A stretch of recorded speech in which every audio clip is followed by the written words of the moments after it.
Okay. Okay, let's get started. Call this meeting to order. Good morning, everyone. And on behalf of the State Department of Commerce and Consumer Affairs, I'd like to welcome you and thank you for being at this morning's meeting. This is a public meeting for Oceanic-Spectrum LLC's application for renewal of a cable franchise for the County of Maui. My name is Dean Hazama. I am the Deputy Director for DCCA. Also in attendance with me this morning are staff from our Cable Television Administration Division as well as Director's Office. First off, I want to thank the University of Hawaii Maui College for making their facilities available to us this morning. We do apologize that the original room was not available for use as Maui College had notified us, and we had to move this room to this location. One quick on restrooms. For the men's restroom, straight out the door to the left. Women's restroom is out the door to the right. Okay, we'll move on to the purpose of this meeting is to provide all of you interested parties an opportunity to submit oral testimony as well as written testimony on Spectrum-Oceanic's application for renewal of its cable television franchise in Maui.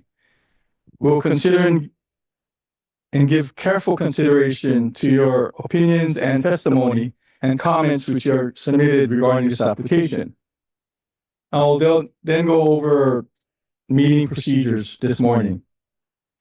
First, Spectrum-Oceanic will give a brief presentation of its application, and then I will open it up for public comment and testimony. Testifiers will be called up to the microphone in front. If you're unable to come up, please raise your hands and we will bring over the microphone to you. If you have not signed up to testify yet, you can sign up at that table there. Please do so at this time. If you do provide oral testimony this morning, you may also provide written testimony to us this morning or by December 18th, 2024 by emailing it to cabletv@dcca.hawaii.gov. Again, that's cabletv.dcca.hawaii.gov. We'll first start with the in-person testimony and then transition to any virtual testifiers. When you're called to testify, please come up to the front, state your name, and if you represent a group, the name of the group or organization you are representing. You will be submitting testimony on behalf of yourself or organization today. No one is allowed to provide testimony on another's behalf. If someone else has testified on your same position, you may come up and stand on your testimony and, of course, add to it if you wish. However, if you're fine with just previous testifier's testimony, please come up, state your name, and stand on that testimony. For virtual testifiers, you'll be prompted by one of our tech teams to invite you to be a panelist. A prompt will be displayed on your device. Please accept this invitation and unmute yourself when it is your time to testify. I ask that you please be respectful to others who may have differing opinions or comments. I understand that we want to hear what you have to say, but be respectful at all times. Again, the purpose of this public meeting is to provide you with the opportunity to submit your testimony, either oral, written, and/or both, regarding Spectrum's application. We will not be discussing any comments or answering any questions regarding what you may bring up in your testimony today. I will be taking a few short recesses in between, depending on the length of this meeting. And as a courtesy to others, I ask you at this time to please silence or turn off your cell phones or mobile devices. At this time, we'll begin the meeting. I'd like to call up Rebecca Lieberman from Spectrum-Oceanic to provide their application. Good morning, Deputy Director Hazama and DCCA staff. Thank you for the opportunity to present to you today. My name is Rebecca Lieberman, and I'm thrilled to be here on behalf of Charter Spectrum to continue the renewal process of our Maui franchise. Yeah, come on. Yeah. Is this better? Hi, good morning. Okay. Can you hear me now? You can take it out if you want. This one is the one I'm supposed to talk I to. can hear you. Okay, thank you. I'm joined today by Felipe Monroy, our Associate Vice President of State Government Affairs, and Kelly Kalia, our Director of Field Operations for Maui County. Charter and our predecessor companies have been providing cable service in Maui County since the late 1960s. Over the last 5.5 decades, we've expanded our network, upgraded our technology, and always maintained high-quality customer service. In Hawaii, okay, thank you. In Hawaii, Charter has 465,000 customer relationships, and our workforce is over 1,110 strong. We're committed to serving communities across the state, and in 2023 alone, Charter made a $96 million capital investment in Hawaii. Our cable network is the largest and most ubiquitous in the state, available to over 740,000 households and businesses. Our U.S.-based customer service team is available over the phone 24/7 to address any customer concerns. Customer service is also available in person at one of our 15 Spectrum stores across the state, including our 3 stores on Maui, in Kahului, Kihei, and Lahaina, and as well as our stores on Molokai and Lanai.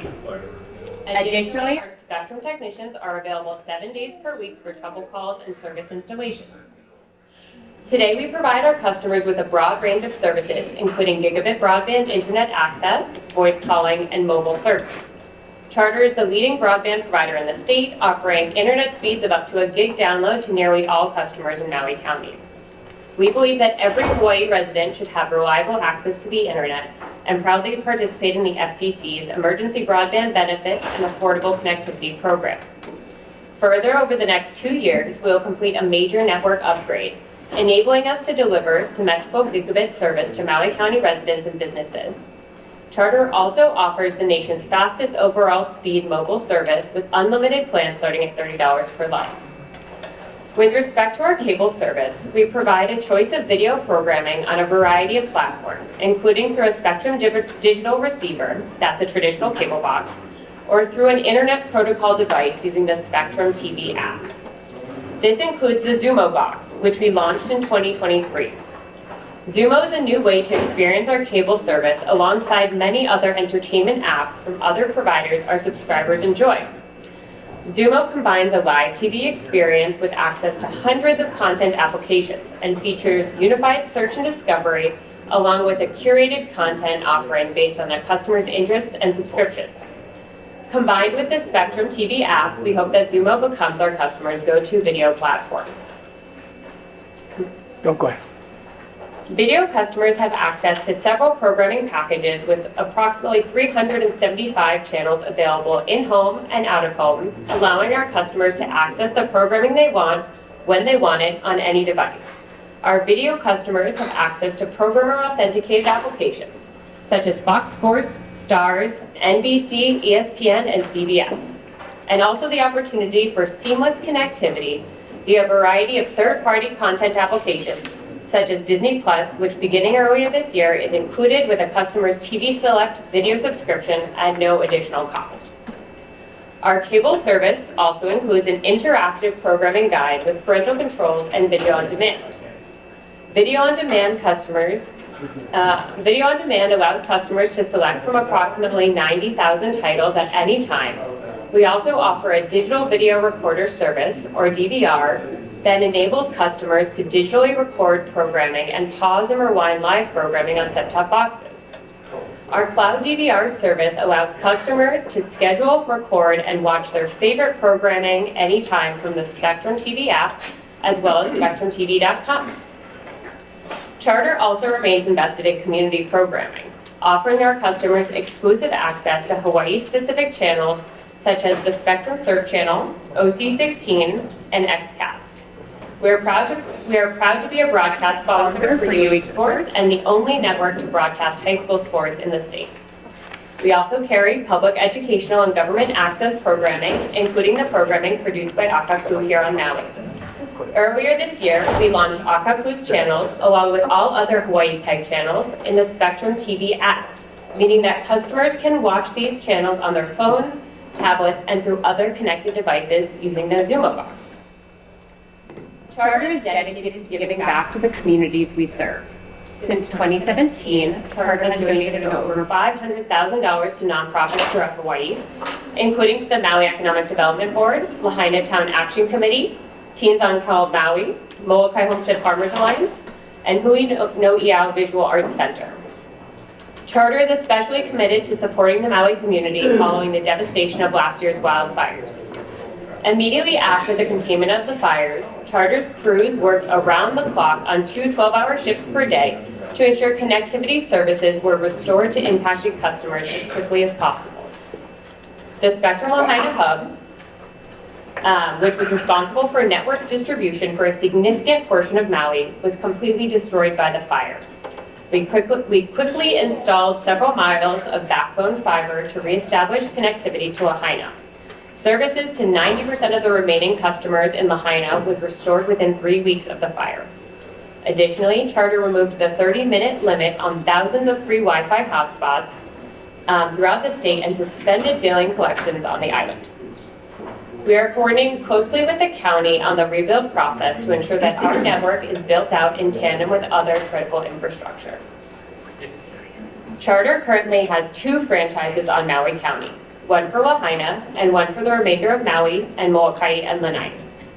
These franchises, granted to Charter's predecessor, were issued in 1999 and originally expired in 2013.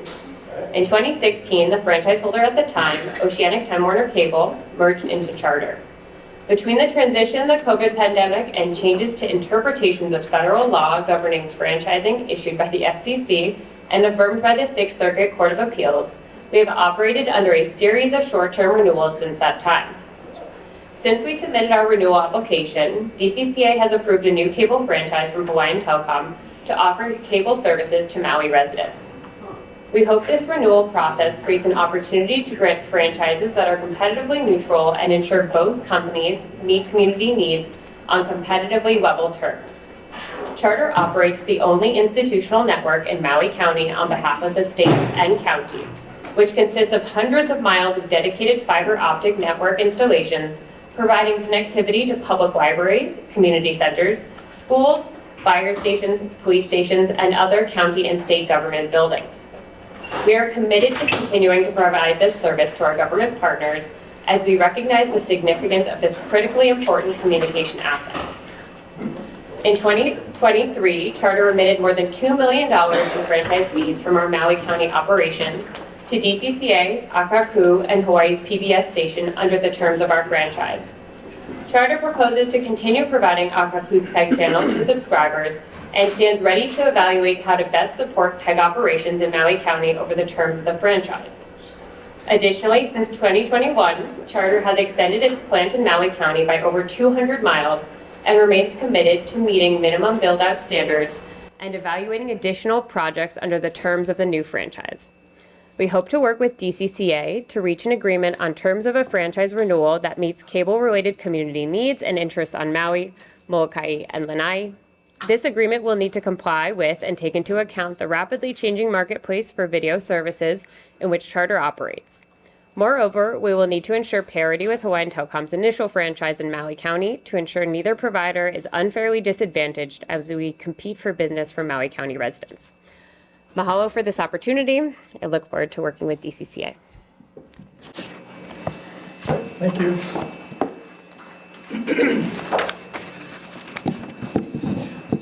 Okay, at this time, I will open the public testimony portion of this meeting. Apologize in advance if I mispronounce your name. I'll try the best I can to read from the list. First testifier is... Excuse me, sir. Yes. I just want to know, it was very hard to understand that young lady. Is what she read available somewhere? Yes, the application is available on the DCCA website. Was that the application she Yes, read? correct. Oh, okay. This Sorry. we'll just bring up first. Thank you. Public as far as if you have them like earlier in the list. Okay. It's quite but they have their young family, little kid. Okay. Okay, first testifier, if you can come up to the microphone, is Gene Weaver. Aloha, everyone who has joined here for this very important matter. My name is Gene Weaver. I've been a resident of the state of Hawaii since 1978. I've been on Maui some 30 years, and I've played an active role in many community things involving our community. First of all, I am so thankful for all the years that Akakū has served me in my life here, and I watch it daily. And I've also taken part in their programs on learning how to do video. They provide coverage for county council meetings, board and commission meetings, radio shows, studio shows, virtual meetings, PSA, election, and community results. They provide so much for our community. Now, when this person says, Akakū type channels, this is not what I want. I am here to support Akakū. And if something is interfering with the money they get so that they don't have to struggle to bring us their service, then this is important to me. Now, I'm not the kind of person that comes down and speaks in front of public people, so this shows you how important this is for me that I'm here today speaking. So I'm asking that this board continues to support the funding for Akakū, and we continue to have the service that we have had for so many years that is so important to me. That's really, in a nutshell, what I have to say. So I want to thank you all for considering me and my needs. I do watch Akakū every single day, Monday through Friday. So thank you. Please continue to support Akakū. Thank you. The next speaker is Dreaming Bear. Aloha Maui family. A lot of beautiful Maui family. Been here for a long time. I've been here for 25 years. And I can honestly say that when I first came to Maui, what really struck me was the unique voice, the unique representation of humanity and culture as expressed by Akakū. Just the fact that we had a place like this on island that could express an independent voice for the Maui family, the Maui community. This is a place where you really get a sense of the culture of Maui, of the people who inhabit this island, the amazing beautifulness that we represent. And I think that if we stop the funding, if we even reduce the funding, which to me is already so little, 3% sounds like a lot, but it's really a little bit, that we would be taking something essential away from Maui that embodies the spirit of aloha that we represent as a community. Maui is Maui is one of the only places left in the world, really, in America, where you can go and get this kind of real community access. Like right now, people are tuning in to us somewhere at their home, and they're hearing the voice of real Mauians. We may not have that if we let go of this situation. I understand that there's also this push to charge more for HD. What is that about? You can get HD for free on YouTube. Why charge a charity more to do a job that represents the community? Not only the media that you see on the TV, but also the radio station. Every year, the political coverage of local events, local happenings. This is the heart and soul of Maui. And so, as an advocate on behalf of Akakū, I would like to request that we continue the full funding of 3%. We grant them freedom to publish in HD without extra charges. And I think that this is crucial to the integrity of our voice as a community on Maui. So mahalo for hearing. Okay, thank you. Next speaker is Nalani Kaninau.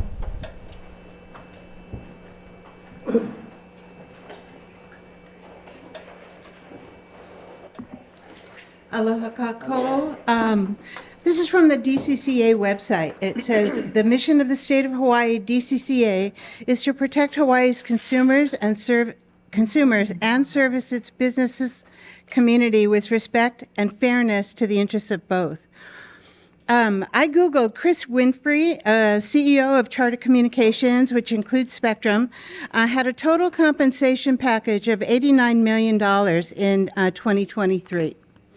Akakū's budget and expenses are just a drop in the bucket to just his salary.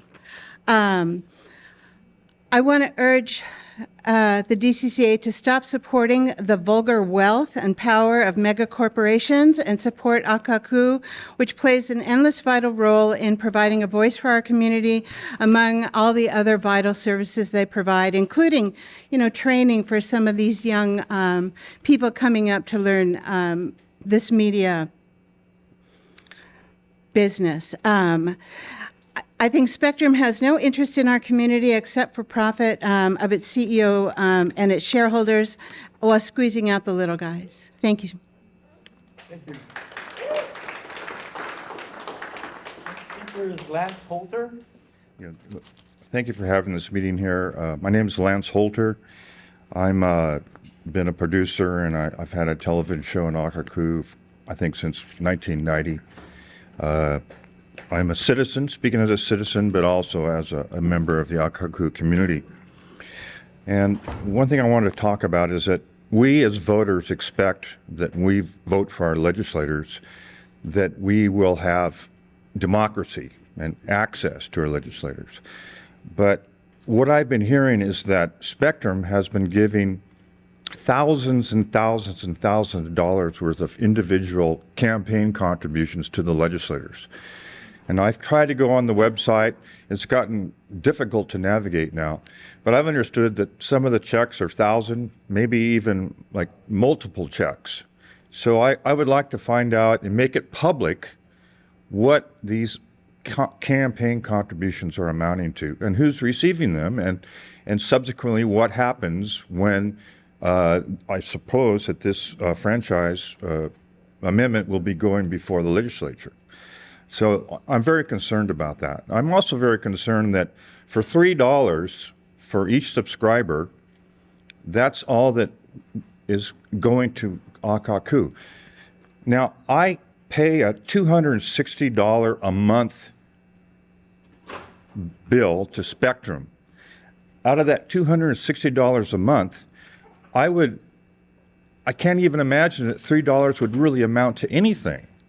But mostly what I don't understand is why Spectrum would want to move Akakū out of its channel production. And I also understand that this Exumo box, is that Mrs. Lieberman said that it includes PEG, PEG, but I've also understood that it doesn't, that it excludes PEG. So that's something that's really important to me, is that this new box, we don't want to exclude public access. We want to include it, make it inclusive. Akakū provides many, many services. Amongst them is the best campaign election coverage in the state. There's nowhere where you can follow the campaign coverage like you can in Akakū. Now, I don't know what it's like in the other states, but it's the best. It's far better than all the ABC, CBS, whatever it is. And that's very important because that's what we as voters want. We want democracy, and we want to be represented with our government. Now, I have a few other requests, and one of them is that the CEO of Akakū, Jay April, submitted a letter to the DCCA, and in it, he had 3 requests.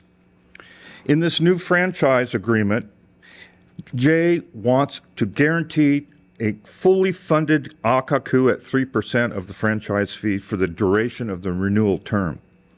His second request is conduct transparent audits of INET infrastructure and franchise fees. I think what INET is it's why Spectrum wants to reduce the support of PEG, is because they want to create their own services that most likely they're going to charge for. And I think that's not the spirit of what public access, democracy, and free speech is about. He requests that we ensure franchise renewal processes prioritize community needs and fairness over corporate interests. And that's where we're going back to. Akakū serves the community, it serves free speech, it serves our citizens' right to democracy and information, and this is essential in a community like ours that is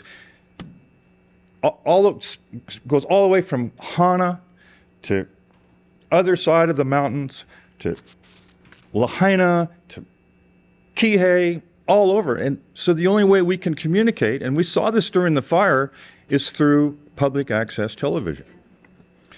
And then finally, we want to require that Spectrum broadcast Akakū channels in HD TV at no cost.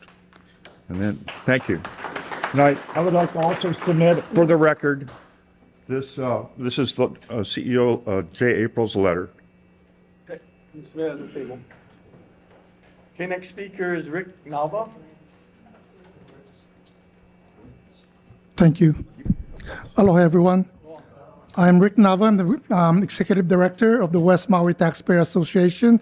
It's very nice to see Senator McKelvey here, but as I look in the room, there's only two of us from Lahaina.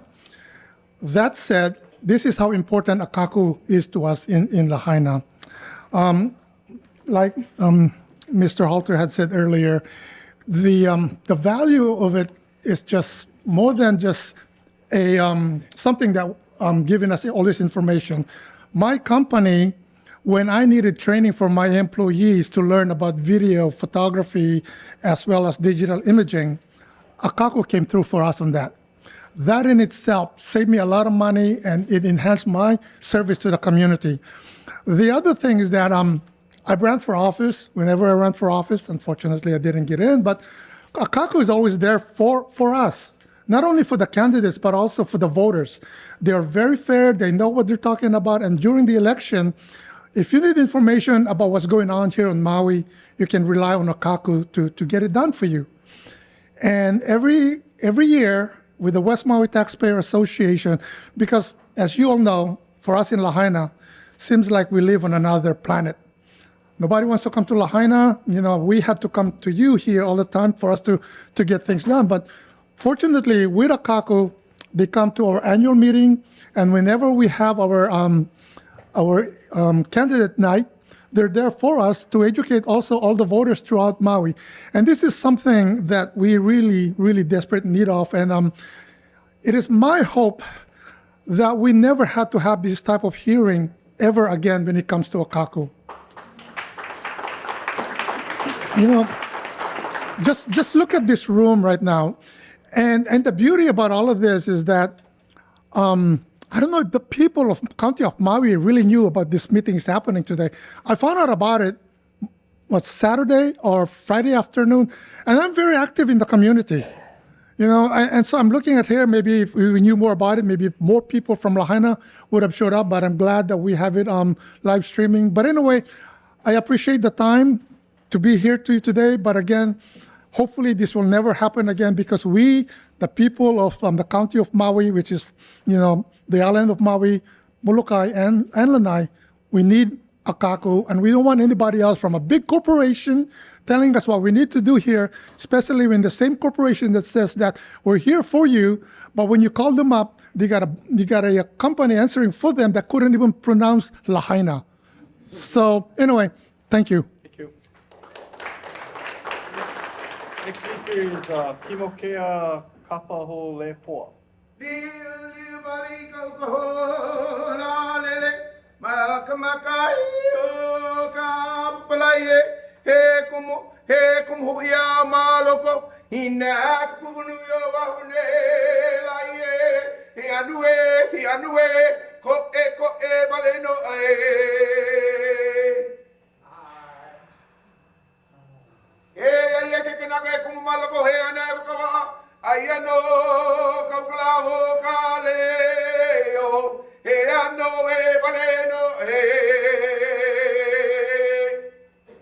first part of my chat, asking permission, Napoi Kalani, the people of the heaven.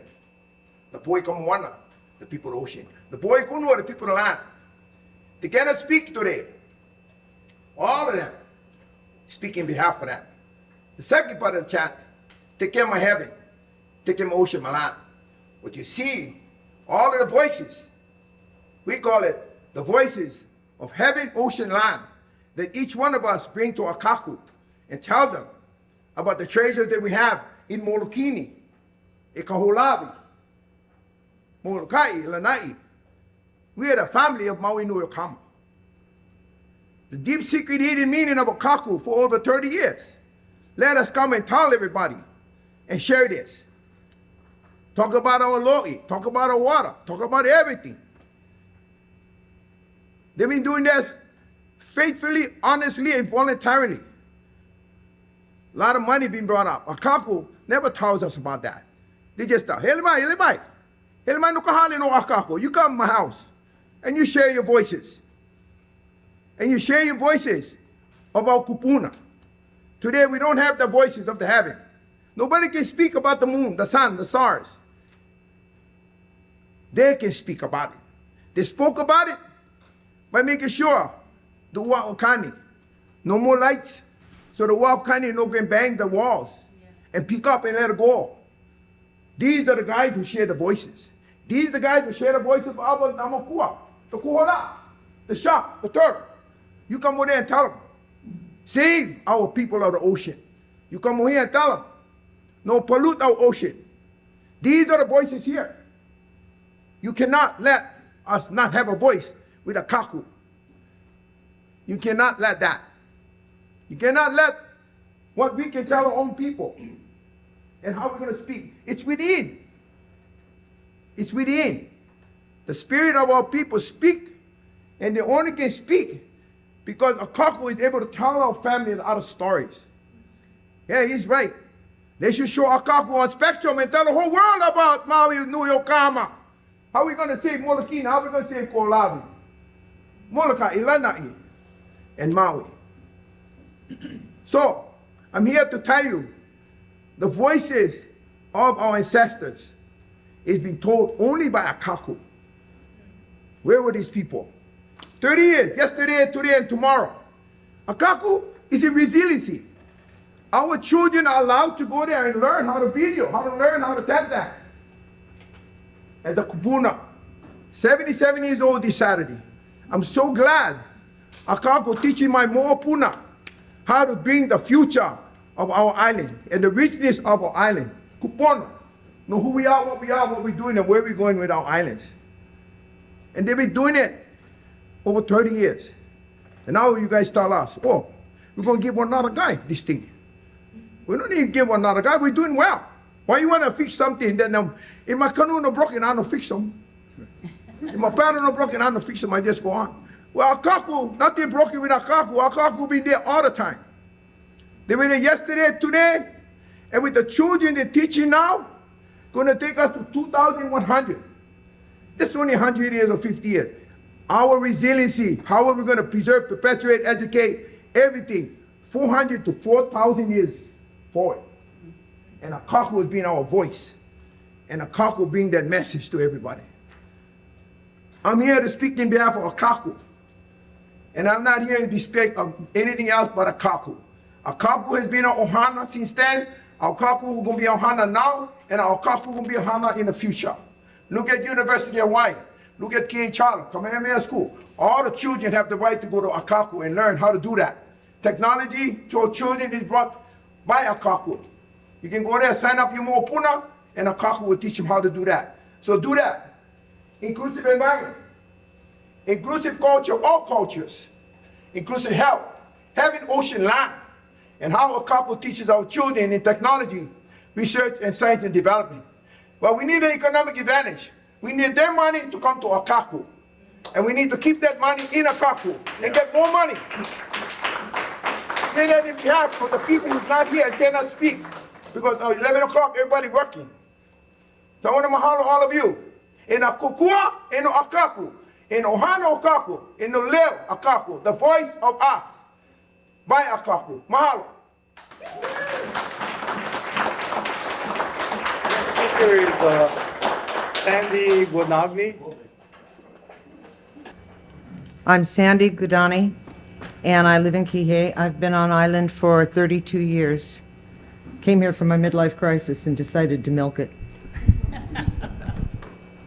Akakū was unknown to me when I worked because I worked 12-hour shifts, 7A to 7P.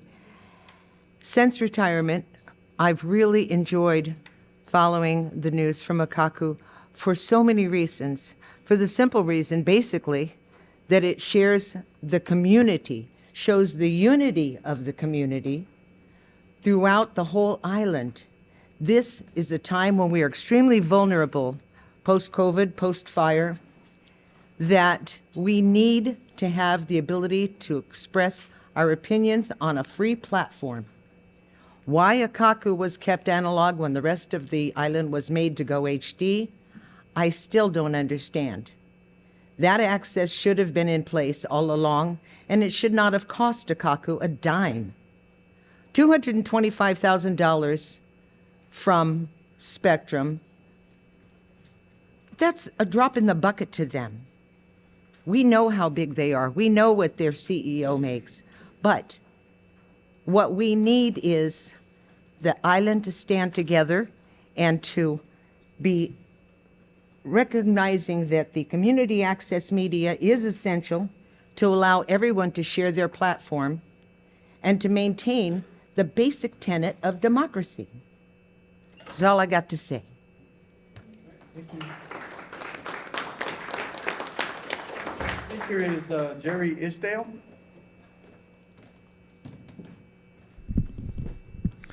Aloha.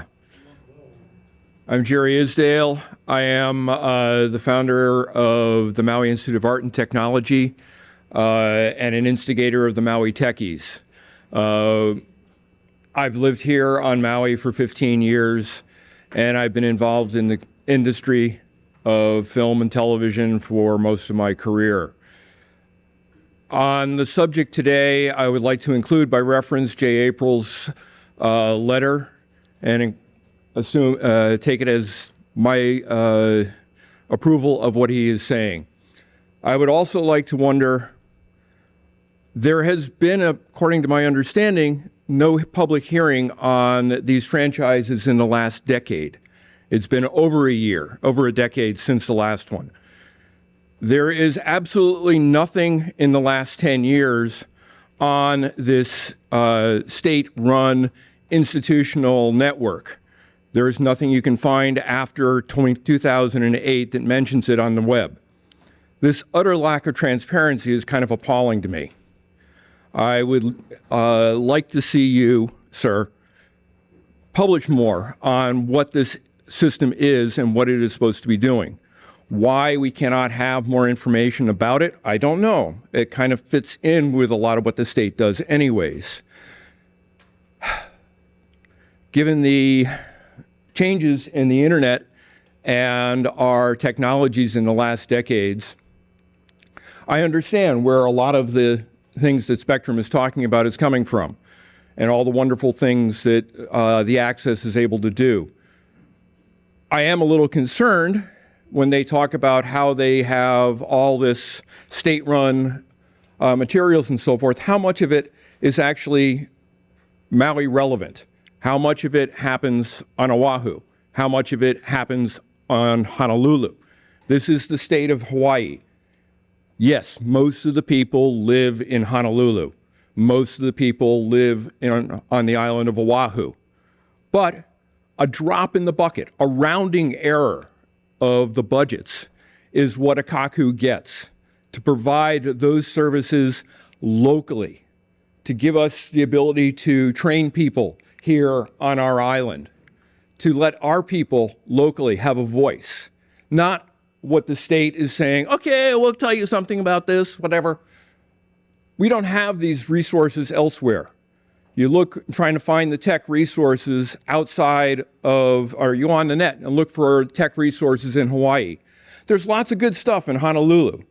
There is extremely little here on our island or either any of the other remoter islands. This is the service that Akakū provides. I've taught classes there. I've held classes there, held workshops at Akakū. I've worked with them on the election services. Without Akakū, Maui doesn't get those services. We're deaf and blind, and nearly blind, running at standard definition, or what used to be standard definition. Now we have HD TV. High def is what is standard everywhere else, unless you're watching reruns of old shows. I want to encourage you to be more transparent about what you're doing here, what the INET is, what the monies will be going to, and to continue to support Akakū and the other community access stations on our islands, and not just do for Oahu. Thank you. Kristen Tracy. Kristen Tracy. Aloha, my name is Kristen Tracy, known as Kat, and I am voicing my concern over today's hearing on its impact for Maui County residents, including myself. I attended the 2013 franchise renewal for Maui County when the holder was Oceanic Time Warner. There were scores of testimony and people saying that they had concerns over that agreement then, and today we are here 11 years later with no new agreement to comment on. I expect that all the testimony given then stands today, although today we cannot know what the details of the Spectrum renewal will entail in the end. In November, there was a bait and switch that happened in Kauai during their franchise renewal. The DCCA was complicit and the agreement non-transparent. It included the raid on public access funds for Hawike without any community input on what the final terms of that agreement were. It also included an exorbitant $12,000 setup fee for Spectrum to pass through an already delivered high-definition video signal that to Kauai's community channels. The commandeered fees are supposedly for maintenance of a quote-unquote institutional network of which no audit exists as to who is currently on the network or what the actual maintenance costs are. This is all aside of the fact that it is questionable whether the network is even cable related, except that the cable company provides that said network, which I believe is fiber, not cable. The fees for such a network seems best paid for by the state and counties, not Cable Act franchise fees. I have to ponder where the statewide 1% that the DCCA receives of the total 5% collected goes. What accounting is there to the public of those funds over the past 20 plus years? Perhaps that 1% should be allocated from the DCCA for the network they feel needs to be supported. I also wonder why PBS Hawaii, an institution funded by the Corporation of Public Broadcasting, is allocated 1% of the cable franchise fees when they are not a cable channel, but a broadcast channel. What that additional 1%, along with DCCA's 1%, possibly be adequate for said network? Why should the community access centers bear the brunt of the DCCA's kowtowing to Spectrum? Where is the consumer protection come into play? It appears that Spectrum calls the shots, both within the terms of this agreement and throughout the politics of Hawaii. Maui Community Television is a staple to our tri-island communities, providing essential information and providing free or low-cost access to tools and training that help empower our residents' voice. Many professionals have had their start at Akakū, and their internships have provided work development to Maui County youth with paying jobs. With a sudden reduction in funds, what information or services will be sacrificed? Everywhere, Hawaii residents feel the burden of inflation. Businesses, both profit and nonprofit, are feeling the current cost of doing business skyrocket. Residents struggle to meet the high cost of living. I have heard the state and the county tout over and over again that we need high-tech jobs and to keep local residents from leaving their island homes for better pay. What burden is the DCCA adding to this? Do Akakū employees with technical skills not deserve to be gainfully employed? Will Akakū have to lose employees? Will they cease to provide free services?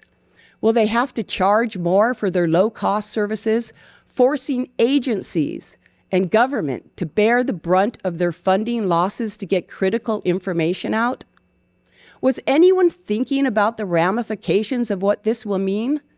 I am curious as to who did or possibly did not do this thinking. Like the non-transparent agreement with lack of clarity to the public, will we be told who is behind this? I have commented in past public hearings entertained by the DCCA Cable Division that it appears impotent in making any real provisions for the public in their franchise agreements.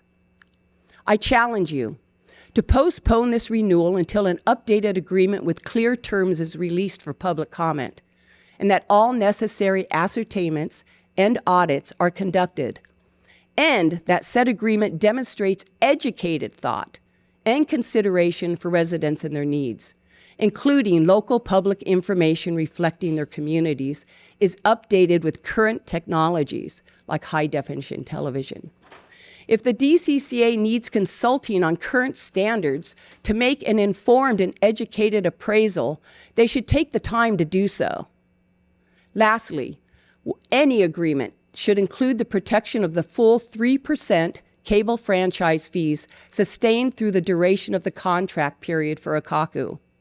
It should also require no cost for high-definition video signal distribution for the community channels. Aloha. Speaker is Austin Lakaku.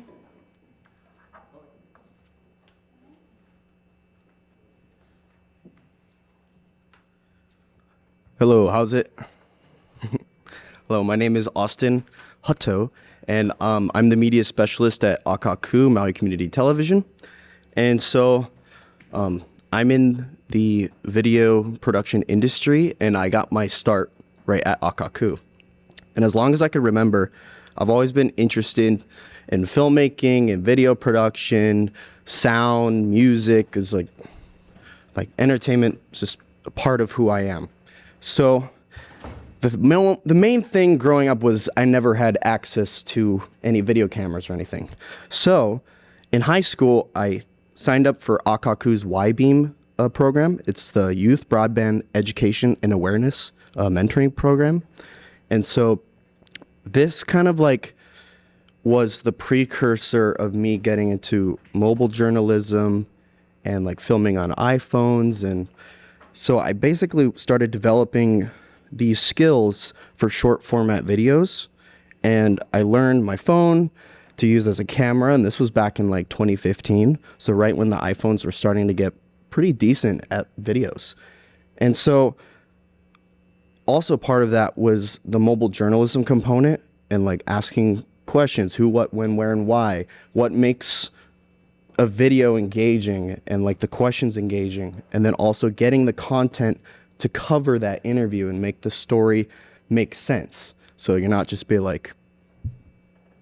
Austin Hutto, and they're what is that? My name is Austin Hutto. Or it's UH Maui College. Well, where are we? We are at the UH Maui College. So it's just certain things about making videos. That's what we started to do at first. So I learned about media literacy and broadband with the internet connections, with phones and computers and stuff like that. And I slowly started developing skills with my phone and then also on video software. Akakū is very well known for their Final Cut Pro classes. So I eventually started getting into Final Cut Pro. And then I also moved into doing their studio production class and also simulcasting to radio.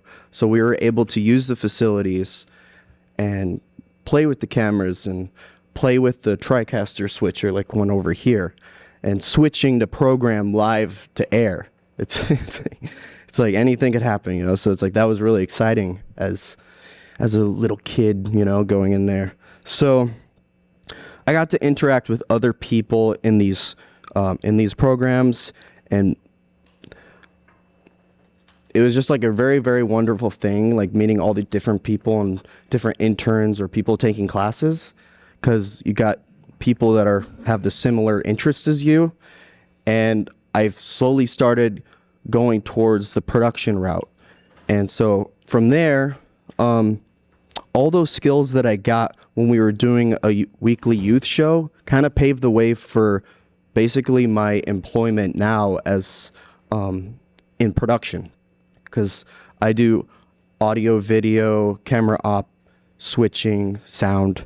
I learned all of those skills from Akakū, and so I have like a great deal of gratitude for Akakū for that, because that is like my life and how I've gotten production jobs both at Akakū and in other parts of Maui County and around Hawaii. So I went to college, majored in cinematography at Colorado Film School, and then I came back and started working as an outside contractor for Akakū. So I just wanted to basically share that the facilities at Akakū were responsible for my interest in documentary filming, basically which started as mobile journalism, which is basically small little documentaries. So video production and filmmaking, those are all skills that basically I learned from their help. So the studio and media labs provide skills and experience that other people that are here today have also helped them with making their productions as well. And so I just want to express how valuable the classes and training is for the community. Akakū is more than just a cable access channel, or channels, 3 channels. It's a community hub for education and production. Whether video broadcast or mobile devices, the community has an access center for community production. It's unique because the content created there goes to the channels. It's not filtered. It's saying, oh, you can't do this, you can't do that. So whether it's video broadcast or whatever, it's unique because the content created there stays there. The community's true voice and chance to engage in local politics, music, and other whatever stories you want to produce. They produce the content that they want to see. That's, for me, the most important thing. The community engagement shapes the channels, and without the funding for the different programs, we don't get that connection to the community. I stand here today because I want to see the community continue to have access to these facilities, just as I did, and all the programs. And I also would just like to see our cable channels be equal in quality across all the platforms. Just like Dreaming Bear said earlier, as long as I can remember, we have been filming and editing in high definition 1080p video, but our channels have remained in standard definition, which is about 480p, which is just about half of HD.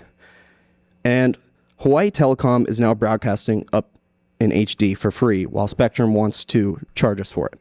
So I feel this type of access should be free, as any other service is in HD.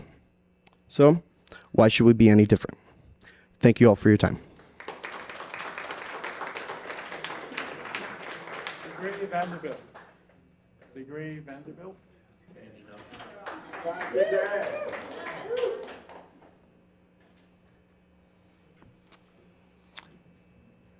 Hello, aloha. Thank you for being here today on behalf of DCCA to hear this wonderful testimony, and I hope that all the other members of the DCCA, including the head of the DCCA, watch this film and the public testimony, because I think that'll really help you make the right decision. My name is DeGray Vanderbilt. I've spent more than half of my 83 years on Molokai, and just recently, a few years ago, moved to Maui to be with my partner, because we're getting a little bit older, and that's why I wanted to stand up to make sure I wasn't getting older. But anyway, one individual I've always had great admiration for is Congressman and legendary civil rights leader John Lewis, who spoke these simple but very poignant words. When you see something that is not right, not fair, not just, you have to speak up. You have to say something. You have to do something. Well, something seems clearly not right with this process that has brought us here today, and it appears the objective is to compromise the ability of the public access stations throughout our state to operate effectively, even to the point where the people of Hawaii may lose their only public access platform where they are able to truly express their right of free speech. And one of the things that I heard today that obviously isn't right, Spectrum has 375 channels. Akakū takes up less than 1% of that with 3 channels. That is clearly not right. So I was going to I'm not going to get into the technicalities and all of that, but I did want to read 2 documents. One is our state's unique Aloha Spirit Law, and the other is some wise words on the crosswords of where our state is today. On Molokai, we had a meeting, and a federal representative of one of the agencies was speaking, and he said, you know, Hawaii is unique, and what works in Kansas and Oklahoma doesn't necessarily work in Hawaii. And one of the really unique things in Hawaii is the Aloha Spirit Law. It's Chapter 5 of the Hawaii Revised Statutes. Now, I just want to read a part of that. Section 5.75 says, Aloha Spirit is the coordination of mind and heart within each person. It brings each person to the self. Each person must think and emote good feelings to others. And then it goes on to say the purpose of the Aloha Spirit Law. In exercising their power on behalf of the people and in fulfillment of their responsibilities, obligations, services to the people, the legislature, governor, lieutenant governor, executive officers of each department, including DHHA, DCCA, the Chief Justice, Associate Justices, judges of the appellate, circuit, and district courts may contemplate and reside with life force and give consideration to the Aloha Spirit. That is just a wonderful law, and this is something that really needs to be applied more often. Now, I'd like to just read a couple of words about the crosswords of where we are. The preamble to the Hawaii Constitution holds that we reserve the right to control our destiny, to nurture integrity of our people and culture, and preserve the quality of life that we deserve. It is not only our right, but our kuleana, our responsibility to take action, to control our destiny, and preserve our quality of life. We face enormous challenges, and the strain of these challenges is slowly eroding the hopes and dreams of our people. Hawaii's people deserve ambitious goals, big dreams, and bold action. The less foresighted may label us dreamers for expressing what we may have regarded as overly grandiose thoughts, but dream we must, and we must pursue these dreams with vigor and energy if we are to obtain the greatness that is so patently the destiny of Hawaii and its people. Hawaii's destiny is greatness, a greatness born of our shared values, a greatness of family, community, and love, of rich diversity, tolerance, and unity, of commitment, responsibility, and hope, of reverence for our natural and cultural heritage and our shared history. We are the inheritors of this dream and this destiny. Together, we will fulfill our destiny. Together, we will realize our dreams. Together, we will live up to the promise of Hawaii. Now, I know, Deputy Director, you weren't going to ask any questions, but are you familiar with those words, where they came from? Oh, okay. No questions. Is anybody here? Is anybody here recognize where these words came from? Well, Constitution. they came from Governor Josh Green in his State of the State address in 2023. And I'm just wondering, have you all from DCCA, this isn't a question, this is just a thought. I'm wondering if the DCCA and Spectrum have gone over the real guts of this bill and what it's going to do to the people and Akakū and their public access. And I just hope I hope you have, because Governor Green is somebody that really cares for the public, and I think he would be appalled. And I think if he sees some of these testimonies that are so powerful, he would say, enough of this. This is something that should stay the 3% and everything else, because Akakū is doing something that Spectrum cannot do. So thank you very much.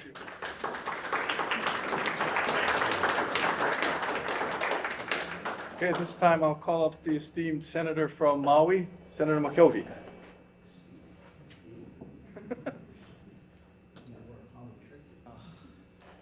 I should have just sat at the table, would have been easier. So I'm not a stand-up guy. Yellow? Oh, how's this? Yep. That work good? I'm kind of tall too. Okay, aloha. Thank you for allowing me to jump in ahead of everybody to testify, to stand in support of what the community is saying. I'll keep my remarks brief. I will supply my own remarks later. I am here as an individual. However, given that the numerous emails and phone calls I got from my constituents of District 6, it's safe to say that I'm there on their behalf as well. So a couple things. First off is I believe that what's being requested by Akakū for the Maui renewal is not a big ask at all. Not at all. Especially when you look at the fact that it provides stability and continuity at a time where everything has been shredded and volatile right now, including the revenue base. Second thing is that HDTV, same thing. These are not big asks. Is this giving back to the community? Yes, it is. But I would argue that this kind of contribution is desperately needed because it provides for two things: true non-commercial content creation and access. The internet doesn't provide that anymore. YouTube, all of these, sorry, copyright, all of these providers inherently are commercially driven now. You don't get enough clicks or subscribes, you don't get enough views, you're not going to be able to create revenue to stay valid and get your message out. And what happens is people sensationalize and twist things. And after the fire, we had all of these content creators driven by commercial needs putting out so much misinformation, it was ridiculous. Akakū, on the other hand, strove to provide clear content and communication for the community. And because there's no need to be driven commercially by them. The access is to the community. And they teach through their classes journal ethics, which is lost today. They provide, you use this, there's responsibility. And so therefore, we're helping to create an environment where media coverage and future content creators are operating responsibility now and not being driven by the untold riches. And then finally, on that, you are held to corporate algorithms and standards on these platforms. You say something that is interpreted as a copyright infringement or perhaps offensive against the line of the company, you're blocked. And your algorithms are driven down. So that is not true content. And finally, I want to talk about INET. INET, I believe, needs an audit anyway. But the thing is, the amount of money that INET needs should be funded by our broadband monies coming in, our federal monies coming in. The University of Hawaii is supposed to be pulling down grant money for INET. INET itself is a constrained platform. If you're on the county council having a hearing, you have INET access. If you're at the University of Hawaii taking classes, if you're creating content as a student, you have INET. But if you can't afford to go to college, if you're not part of the government, you're not able to access the INET infrastructure as freely as you would otherwise. I think INET's important, but we need to aggressively fund it for the streams of which are available. And I think there's a potential for P3 partnerships with INET that we should perhaps explore. The amount of money that would be given to INET from Akakū is so piddly. It would probably fund like what, one repeater, maybe?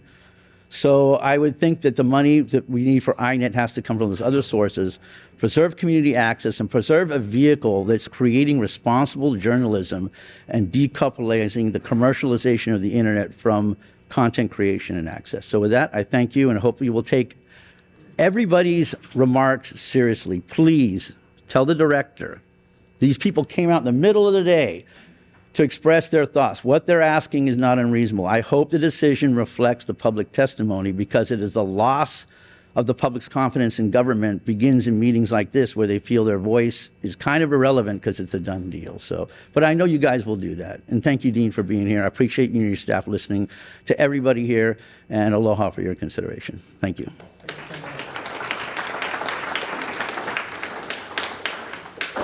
Okay, we'll take one more testifier and we'll take a quick break. J. April. I want to thank everybody for coming.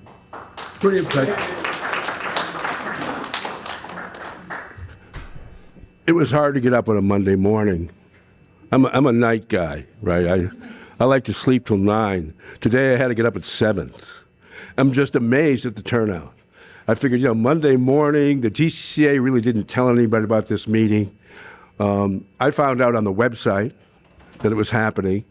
Probably a lot of you didn't even find out about it till the last minute. The DCCA historically, like the first time they had a hearing on this franchise renewal, I think it was 2014. They had 2013. They had hearings on Lanai. They had hearings on Molokai. They had hearings on the west side. They had hearings in Wailuku, and they had hearings in Hana. This is the only hearing they're going to have. Why? I think Angus mentioned it to me. Is this a public meeting in name only, or are you listening? The history of DCCA is when they let a franchise out, they make sure it's one size fits all. Every island gets the same rotten deal. Just go on the website, the DCCA website, and look what they just did to the island of Kauai. They took something called a retention fee, somewhere close to 1% of their money, to put into this mysterious INET, which we don't know anything about. They want to do the same thing here. They want to do the same thing on the Big Island. And they're not going to use a franchise renewal for Oahu, because that already happened. But they're going to figure out another mechanism to do that there. I'm hoping that your turnout and your testimony will change that paradigm. Because this DCCA, these are good people. Dean's a good man. Nadine Ando, the director of DCCA, is a good woman.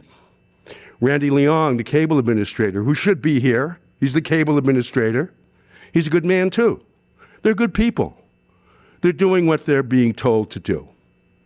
Who's doing the talking? And it hasn't always been that way. In the beginning, about 35 years ago, Hawaii was looked upon as one of the most progressive states or local franchise jurisdictions in the country. Why? They created the public access paradigm in every county. It's actually, there's a statute, 440G, that sets this up. It's actually part of state law. That's great. That's terrific. Hawaii was good at preserving green space, and in the beginning it looked like it was going to be pretty good at preserving electronic space. Now, things have changed. 35 years ago, this all happened. And this isn't the first time Akakū's been in trouble. I'm sure some of you remember, right? It was 2005 or 6, I think it was. A developer didn't like something that he saw on Akakū. You know, some amateur photographer came in, made a video about destroying the beach.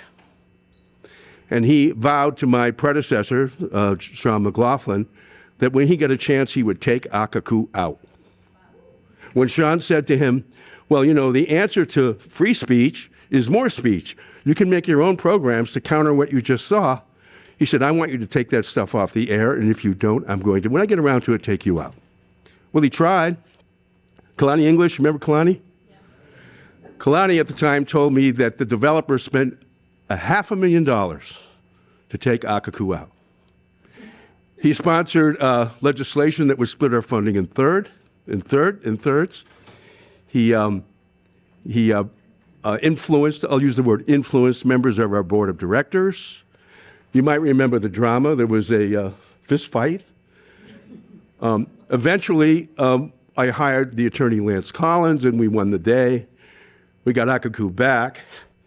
When I was hired to run the place, it was like the Titanic on the bottom of the ocean. We had to paint it, and then we had to raise it, and then we had to sail it. I think we've been doing pretty good. Yeah? So, you know how locusts come out of the ground every 7 years or 14 years or something? It's happening again. A new administration that doesn't have any of this institutional knowledge is now saying, well, we need to put money from Akakū, the little bit of money we get, and we need to put a significant portion of that into an INET. Does anyone here even know what this INET is? No. Now, it'd be one thing if this was sort of an isolated case, but this already happened on Kauai. They've already done this. They've taken money from Kauai for the next 15 years. It'll be over $1 million to put into some shadow INET. That's what they're doing. So I mentioned about the hearings. And this whole application that you may or may not have looked at, I must have got 6 or 7 calls this week saying, I can't find the application on the DCCA website. Well, because it was the application from 2013. They call it a Spectrum application. Spectrum wasn't even around in 2013. It was Oceanic Time Warner. Spectrum had nothing to do with the application that you're supposed to be commenting on today.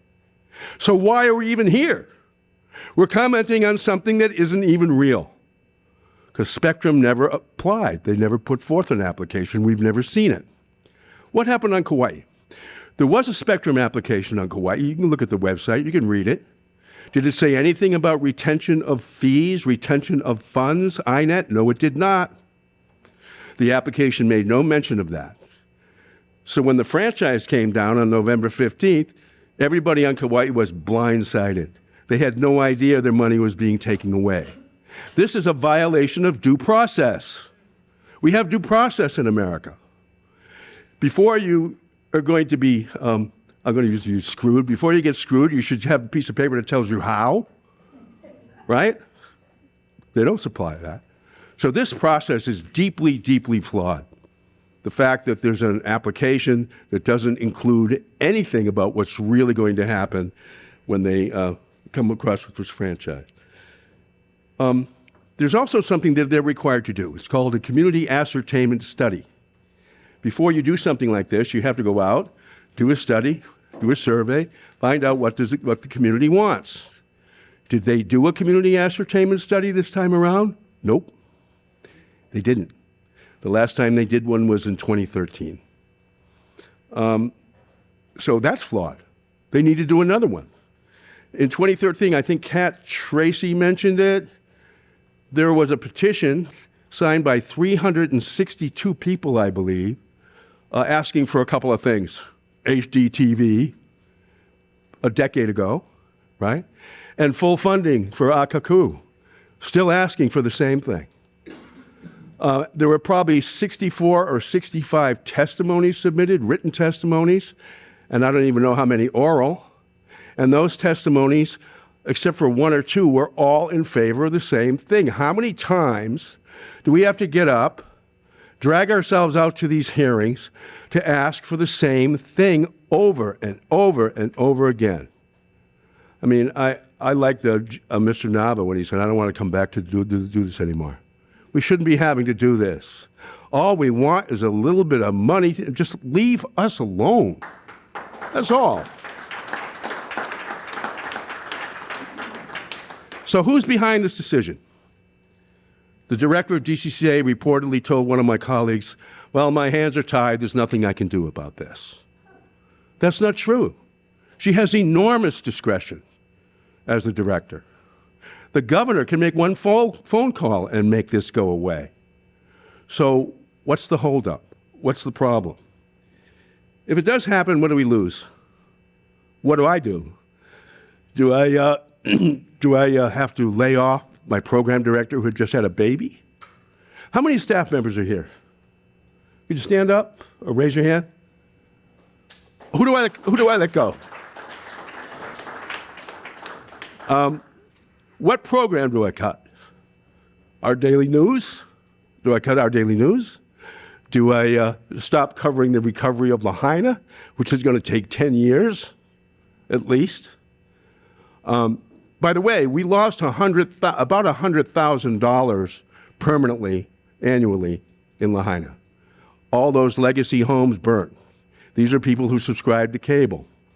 I asked DCCA, how many subscribers did we lose in the fire? Oh, we don't know. We're going to have to ask Spectrum. And that information's probably proprietary. I called Rebecca. Rebecca, how many subscribers did we lose in the fire? Oh, we can't tell you. We can't tell you. But you can reverse engineer the check we give you. And she gave me some little hints on how I could guess. I still don't know the number. Is it 1,000? Is it 1,500? So I don't even know how much money I won't have next year in January when the check comes. And I can't even file a lawsuit because I don't have the information that I need. They won't tell me. They say they don't know. Rebecca told a state rep the other day that she didn't know. They don't know how many people aren't paying their bills in Lahaina? Come on. Come on. So, and the other thing that really kills me is that you already have the money for your INET. You already have it. In 2000, 24 years, almost 25 years ago, the DCCA capped Alelo. Everyone know what Alelo is? Alelo is the access corporation for the island of Oahu. They get a lot of money. They're supposed to get 3% franchise fee. Since for 24 years now, almost 25 years, they've been getting 2.5% franchise fee. The extra 0.5% went to, guess what? Fund an INET. I want to know where that money went. I want to know who has it. I want to know who spent it. I doubt very much if it went to an INET. Sometimes the account was in Spectrum's hands, sometimes it was in the state's hands. So before you let any franchise for Maui, the DCCA has to do a bunch of things. They have to figure out where the money they already set aside for INET went. They have to audit the so-called INET, technically and financially, and a number of other things. But the bottom line is you already have the money. We're doing a good job on Maui. We just want status quo. We want the 3% we've always got. And this is the first DCCA in 35 years that's ever come after our money. And we're not going to let it stand. But thank you very much.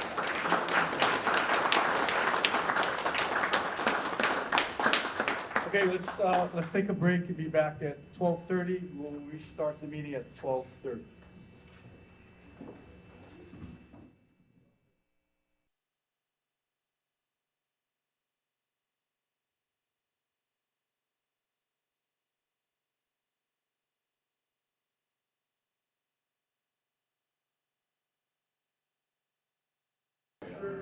All right, let's move on with our testimony. I know we have a lot of people signed up to testify. I'm going to ask that we going to try and keep a time limit on your testimony. All right, our next testifier, if you can call up Chivo Ching-Johnson. Hello. Thank you very much for being here. Thank you all for showing up in support of Akakū. I will be brief. Everybody that has spoken previously and that will yet speak, I'm sure will touch on the same bullet points. But the points that I would very much like to make is I have been at Akakū for a lot of years, and we have rarely seen much support from the DCCA. And as Jay mentioned, you guys are great people. It's just that the department that you are in charge of does not seem to be transparent at all. And it seems as though the marching orders are coming from the billion-dollar corporation. It has become the Department of Commerce and Corporate Affairs, and no commerce about it. And every year we have to comb through the bills in the legislature because a lot of our senators and a lot of our House representatives are given donations from Spectrum. And I'm sure they're not, taking that money in exchange for favors, but I mean, maybe, but still, the whole point is that we always find a bill or two that has some little thing thrown in there about, oh yeah, and incidentally, take a couple percent of Akakū's money. And it's like, why is this perpetual attack? And it's coming from some bad apples or players, either in the legislature or in the Spectrum organization. They make $1 billion a year in the state of Hawaii. They make how many millions in Maui County alone? And you're telling me that whoever is in charge of the INET asked Spectrum to could you get some money from these poor little paupers out here on Maui County and all the other pegs so that we can do some whatever to the INET, whatever that is? It's just really unlikely. And the fact of the matter is they have enough damn money already. They don't need our 3%. We do. We're already running on skeleton crew. And we have to have that to operate. We have taught thousands of kupuna, thousands of students, and people from throughout the community that want to learn these skills. And we go out and cover meetings. We do everything we possibly can to respond and give our community a voice. And we think that's important. And we don't want to get rid of that because Spectrum doesn't make enough. So they want what, $1,030,000,000 or something? It's like very highly unlikely that they need this money. And I would just like to ask you to please, as a number of folks have said, think about what you're being told and tell Spectrum no. And that's all. Thank you. Lorraine Lipps.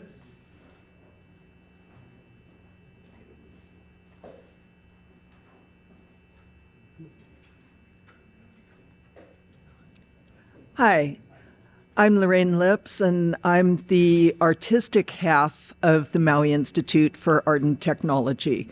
And one of the things I'd like to just say is from a nonprofit standpoint, which I'm on the board of Art Maui, and I've been very involved with the artistic community here, which Maui has been extremely well recognized on a global basis for its arts and culture. And nonprofits need this. We need to be able to have a voice. We need to be able to promote and present the various things that we're doing to give our nonprofits voice in the community, to assist people in understanding how important it is to be involved. And this is like our town center. This is kind of a place, Akakū supports the ability for people to gather and learn. And the impact of that, the influence that that has on nonprofits such as the one that I sit on, as well as others, is immense. It teaches people what's essential in communication. It teaches people what goes into creating information that is understandable for the public. There are skilled people. There are resources here. These are so important. This is, we're dealing with a situation where Maui we have such unique resources. That's why people come here. That's why they visit. That's why they live here. And part of what makes us special is how unique we are. Not a homogenized version of America. We are Hawaii. And Maui, in particular, needs, especially after all the loss we've experienced recently. I mean, we've gone through so much, and then the fires that just takes us down to our bare essentials, and real estate and services such as what Akakū provides. These resources are a rich place for healthy interaction for our community. Now, I want you to understand and just kind of think for a moment what it would be like to be in a place that did not have these kind of resources.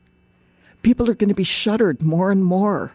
They don't have the real estate. It's too expensive. You try and go out there and rent a property to do anything on a commercial basis or on a community support basis. It's out of reach for most people. And it's extremely competitive right now because there just aren't the resources. We need to rebuild. So I want to also present one other thought, and that is, if Spectrum is actually providing all these wonderful resources for people, what are the optics going to look like when they take a devastated community like Maui is presently and they pull funding? It's not going to look real good. Anyhow, I thank you all for the amazing testimonies that you've given, because it speaks to my heart, and I feel that the people who have presented have deep knowledge about what we're facing, and I want to thank you so much for being able to hear what we have to say. Thank you. Paul James Brown. Aloha. I'm Paul James Brown. I've been reviewing the great art and artists on Maui since 1999. First with the Maui News, then Maui Weekly, and then Maui TV News, and since 2015 with Maui Community Television, Akakū.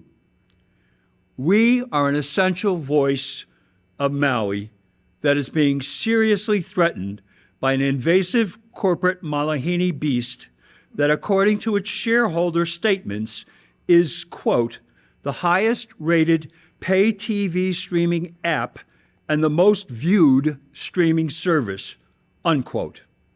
Spectrum revenue in 2023 was $54 billion. That's billion with a B. And the EBITDA, that's earnings before interest, taxes, depreciation, and amortization, was $21 billion. This franchise renewal, if it is adopted without the recommended changes, would irreparably harm Akakū, which has already lost an untold number of subscribers because Spectrum won't tell them, from the fires in Lahaina in August 2023. The annual loss of $225,000 this franchise renewal will take from Akakū to fund, perhaps you or someone from DCCA would like to explain exactly what these funds are being reallocated for. All I have is, quote, a private secret state-run internet that no one knows about, unquote. This loss to Akakū represents 9.78% of Akakū's annual revenue.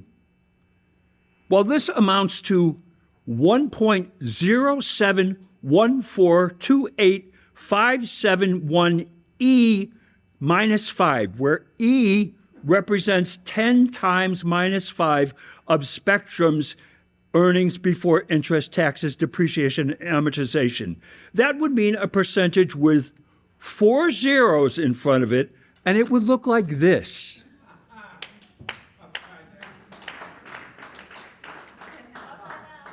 That's what it looks like. Can you even read what that percentage is? Oh, sorry. Well, that's really hard to read, isn't it? That's the percentage right there of what this revenue represents to Spectrum. This is a classic case of Goliath versus a hard-working community voice Lilliputian.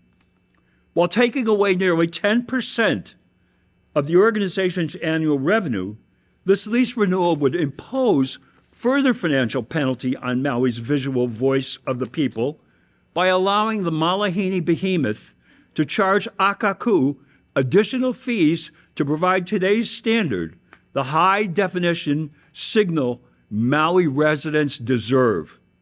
Do you think this is fair? I don't think you do.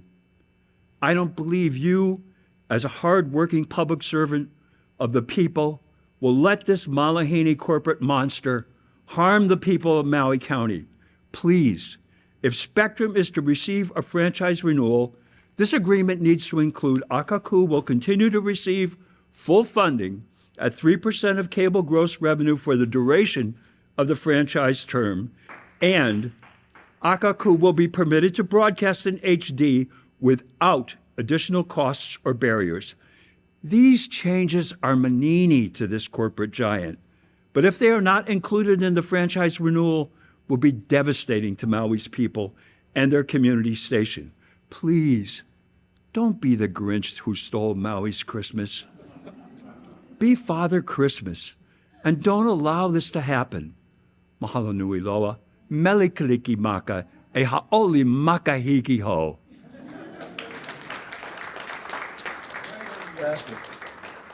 I have, can I turn this into somebody? Patty Lee.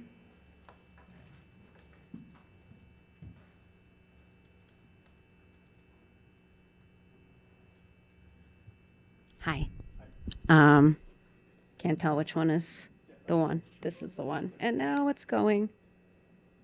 Yep. I'm behind the camera. Okay. Hi, I'm Patty Lee.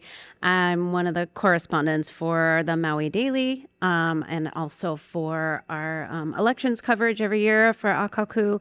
And I'm personally an actor as well, and have worked on many different film and TV sets where the staff and crew are actually alum of Akakū's program. So I really can't speak highly enough of this institution. And I have a little poem that I'd like to share. One fine Maui December day, Spectrum came with DCCA to take Akakū's funding away, to pay for a state INET, so they say, without a study or even a peep, give millions of dollars for Spectrum to keep, citing an old Trump FCC rule to play keiki and kupuna for a fool. Cable TV backers of the Spectrum lie shut down the voice of Molokai, West Side, Hana, and Lanai. Fog our lens to keep Lahaina out of sorts, silence our Maui Daily reports, decimate our already skeleton crew. so a Spectrum franchise can renew at the expense of Akakū? With millions of dollars hidden away, there is no accounting at DCCA except to do the bidding of the cable giant. And you expect us to be compliant? It all depends now on your decision and order to offer Akakū up as corporate fodder. For the grievous act, you still can atone. Go back to Oahu, do the right thing, and leave us alone.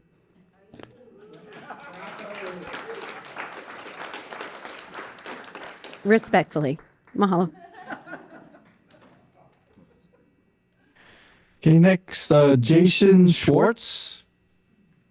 Aloha. My name is Jason Schwartz. I've been here on Maui since 1988, and I've been doing shows on Akakū since it began pretty well. And over the years, many of the public have come up to me and are very thankful that there's an Akakū and have encouraged me, and I've done, 1,000 shows over time. And the thing that really gets me, you've heard all the testimony here today about the money and how it will impact us. I've seen Akakū's, really, their crew, go down in numbers over the years, and equipment can't stay as current as they'd like to, but they struggle through it all and never, ever deliver anything less than the best and the most they can do. And that really is, it's been stated, but it's really clear to me that anything that will take precious revenue away from this group is a mistake. And I don't think it's really very much to give them a guarantee of that 3% for another 15 years.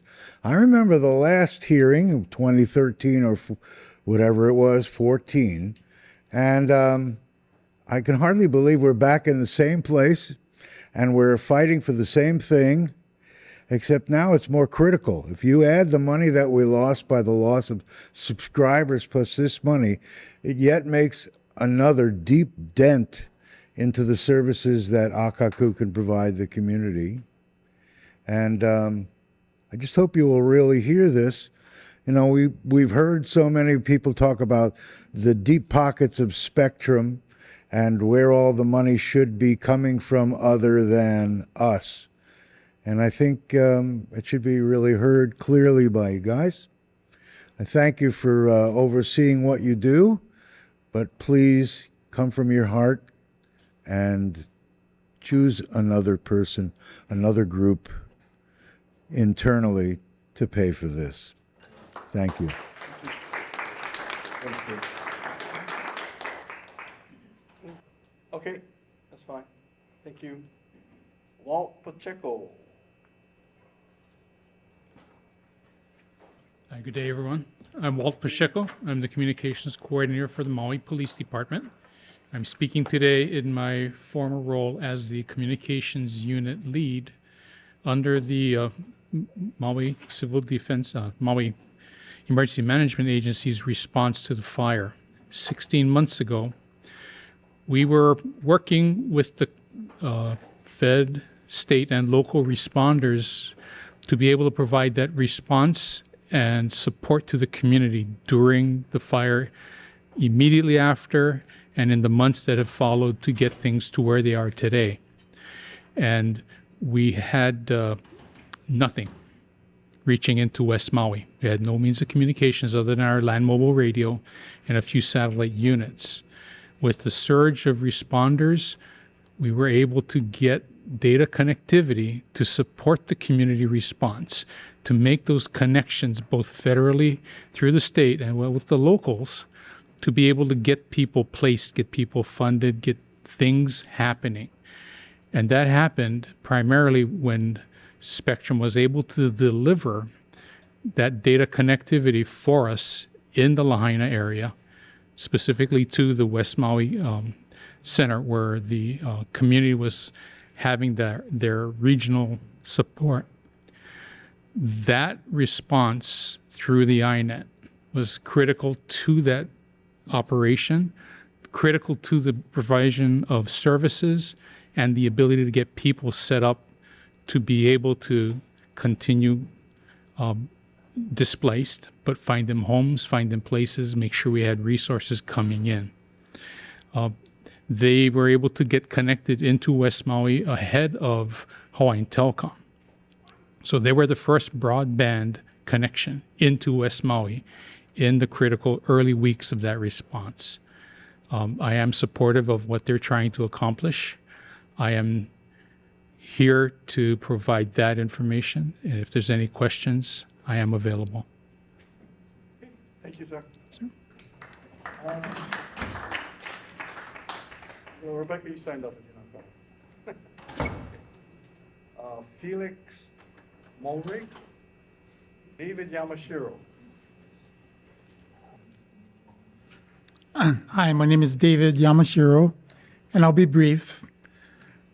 Corporate Akakū-like program does not equal Akakū. Faloha does not equal aloha. Aloha is from the heart. Your feeling, it's just from within. And a corporate behemoth cannot duplicate what Akakū does. Malo. Carl Rosicki. Carl, come on up.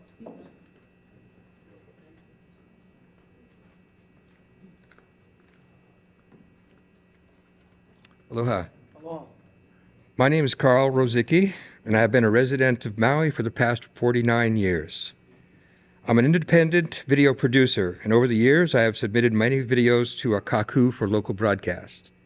These include senior exercise classes that allows local residents to exercise from their homes on a regular basis.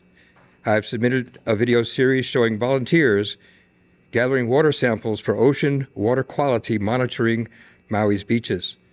I've also submitted videos highlighting local artists and musicians. And when the fire and wind devastated my neighborhood in Kula, I produced a video about the volunteers who came from all over the world to help us recover. These videos highlight the value of community television, and in Akakū particular, because they give a voice to the local community. And in the long aftermath of the fires, Akakū stepped up big time to cover the many community informational meetings and public hearings that helped local residents get vital information and provide a voice for local residents to have their concerns and questions heard. These meetings were broadcast, recorded, and archived so people would have continued access to the information that was provided at these meetings. This community service underscores the value that is provided to the people of Maui by public television and Akakū.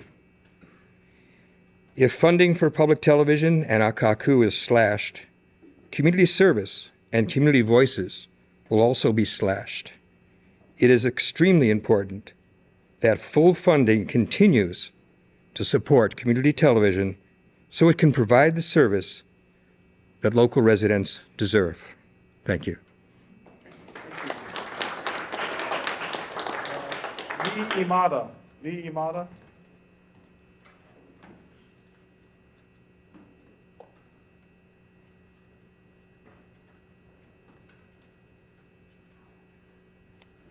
Hi, my name is Lee Imada. I'm executive assistant at Maui Economic Opportunity, one of the larger nonprofits in Maui County.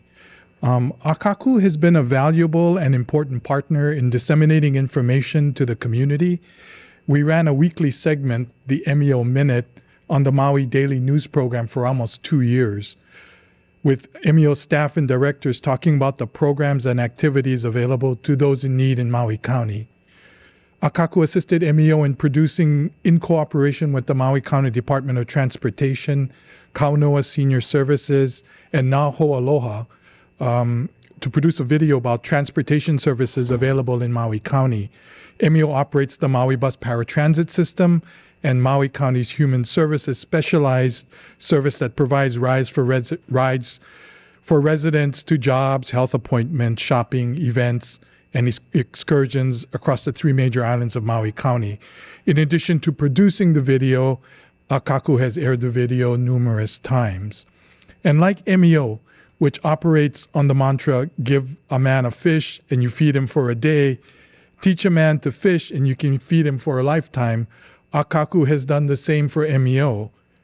Gina Miller put on a 4-session Kuleana correspondence course teaching nonprofits how to produce their own videos using their iPhones and iMovie. We were allowed to borrow equipment, shoot, and make our own videos, which were aired on Akakū. We were troubled to learn of the proposed 15-year cable TV franchise renewal for Spectrum.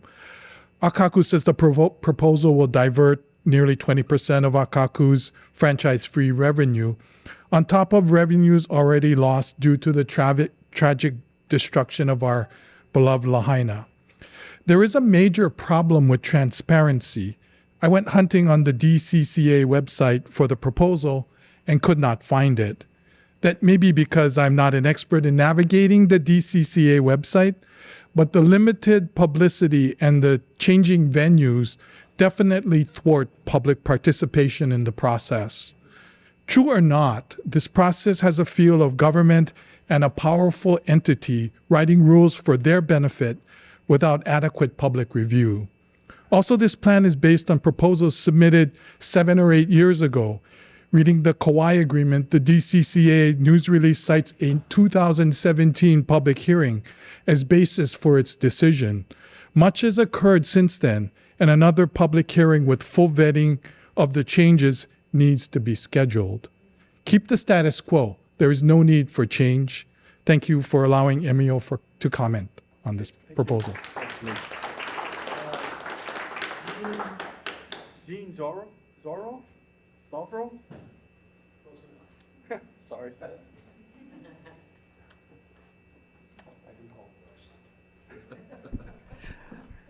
Thank you for allowing me to testify. My name is Gene Zorro. I've been on the Akakū board a long time, and I've been the chairperson of the Akakū board a little less than a long time, but it's been a while.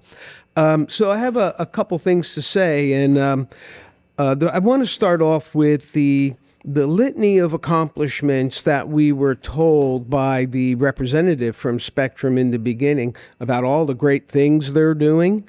And it really doesn't mean much to me, because I feel that should be described as the care and feeding of the golden goose, okay?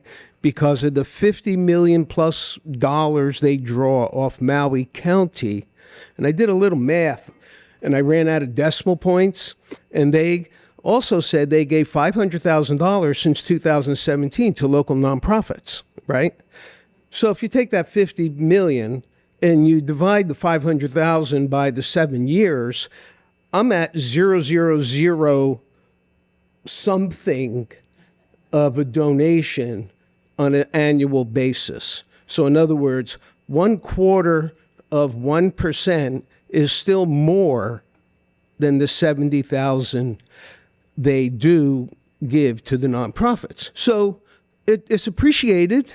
You know, it's better than nothing, but it's not what I would call a great sacrifice.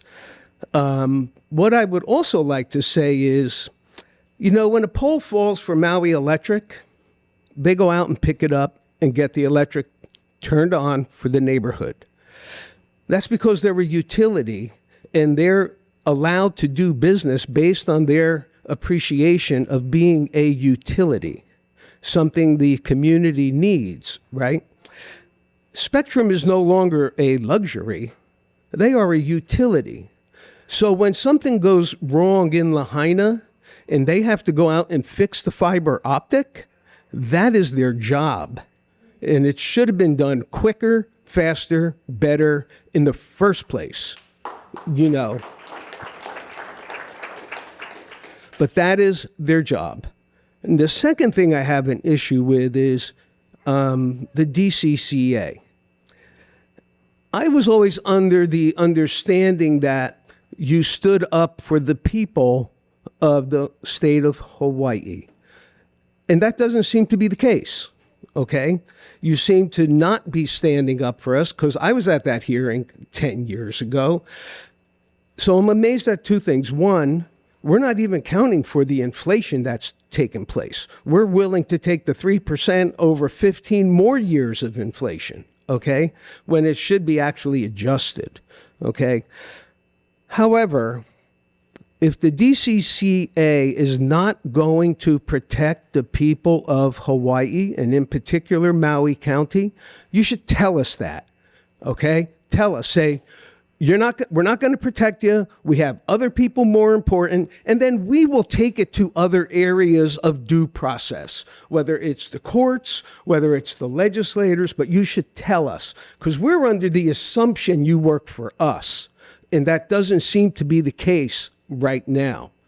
And the last thing, on a positive note, although that was positive to me, I'm also one of the founders of Kihei Charter School, and I can't tell you how many of our students have gone through Akakū's educational experience. A couple of our alumni work for Akakū, and it is so important that these young people that have a passion for what Akakū provides, and they have to rule it in or rule it out. And what I mean is they go there for internships and programs, and they kind of figure out if this is what they really want to do.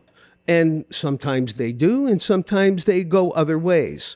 But the service that Akakū provides at that point is vital to the future. None of us are getting any younger. I mean, it's been an honor to work with Jay, all these years, but he's not getting any younger. But one thing I have to say about Jay real quick, when he talks, people listen, not just here, nationally. He's a nationally recognized expert on this industry. And when he talks, people listen, and he's our leader. And I agree with everything he says. Thank you. Tom Blackburn Rodriguez. Aloha. My name is Tom Blackburn Rodriguez, and I'll be testifying as an individual. Just as a point of information, my family has been in Hawaii since 1870, so we have strong opinions about this island. I urge the DCCA to reevaluate the Maui County proposed cable renewal plan and those changes that are in that plan, and to engage in a more open and comprehensive community consultation process. I am strongly opposed to the current proposed renewal plan. A new community ascertainment study is critical to accurately reflect the current needs and interests of our community, ensuring that any renewed franchise aligns with these needs rather than undermines them. I ask you this: can you imagine New York City without Central Park? Can you imagine Boston without Boston Commons? These public spaces where people come together? Can you imagine Maui without Akakū?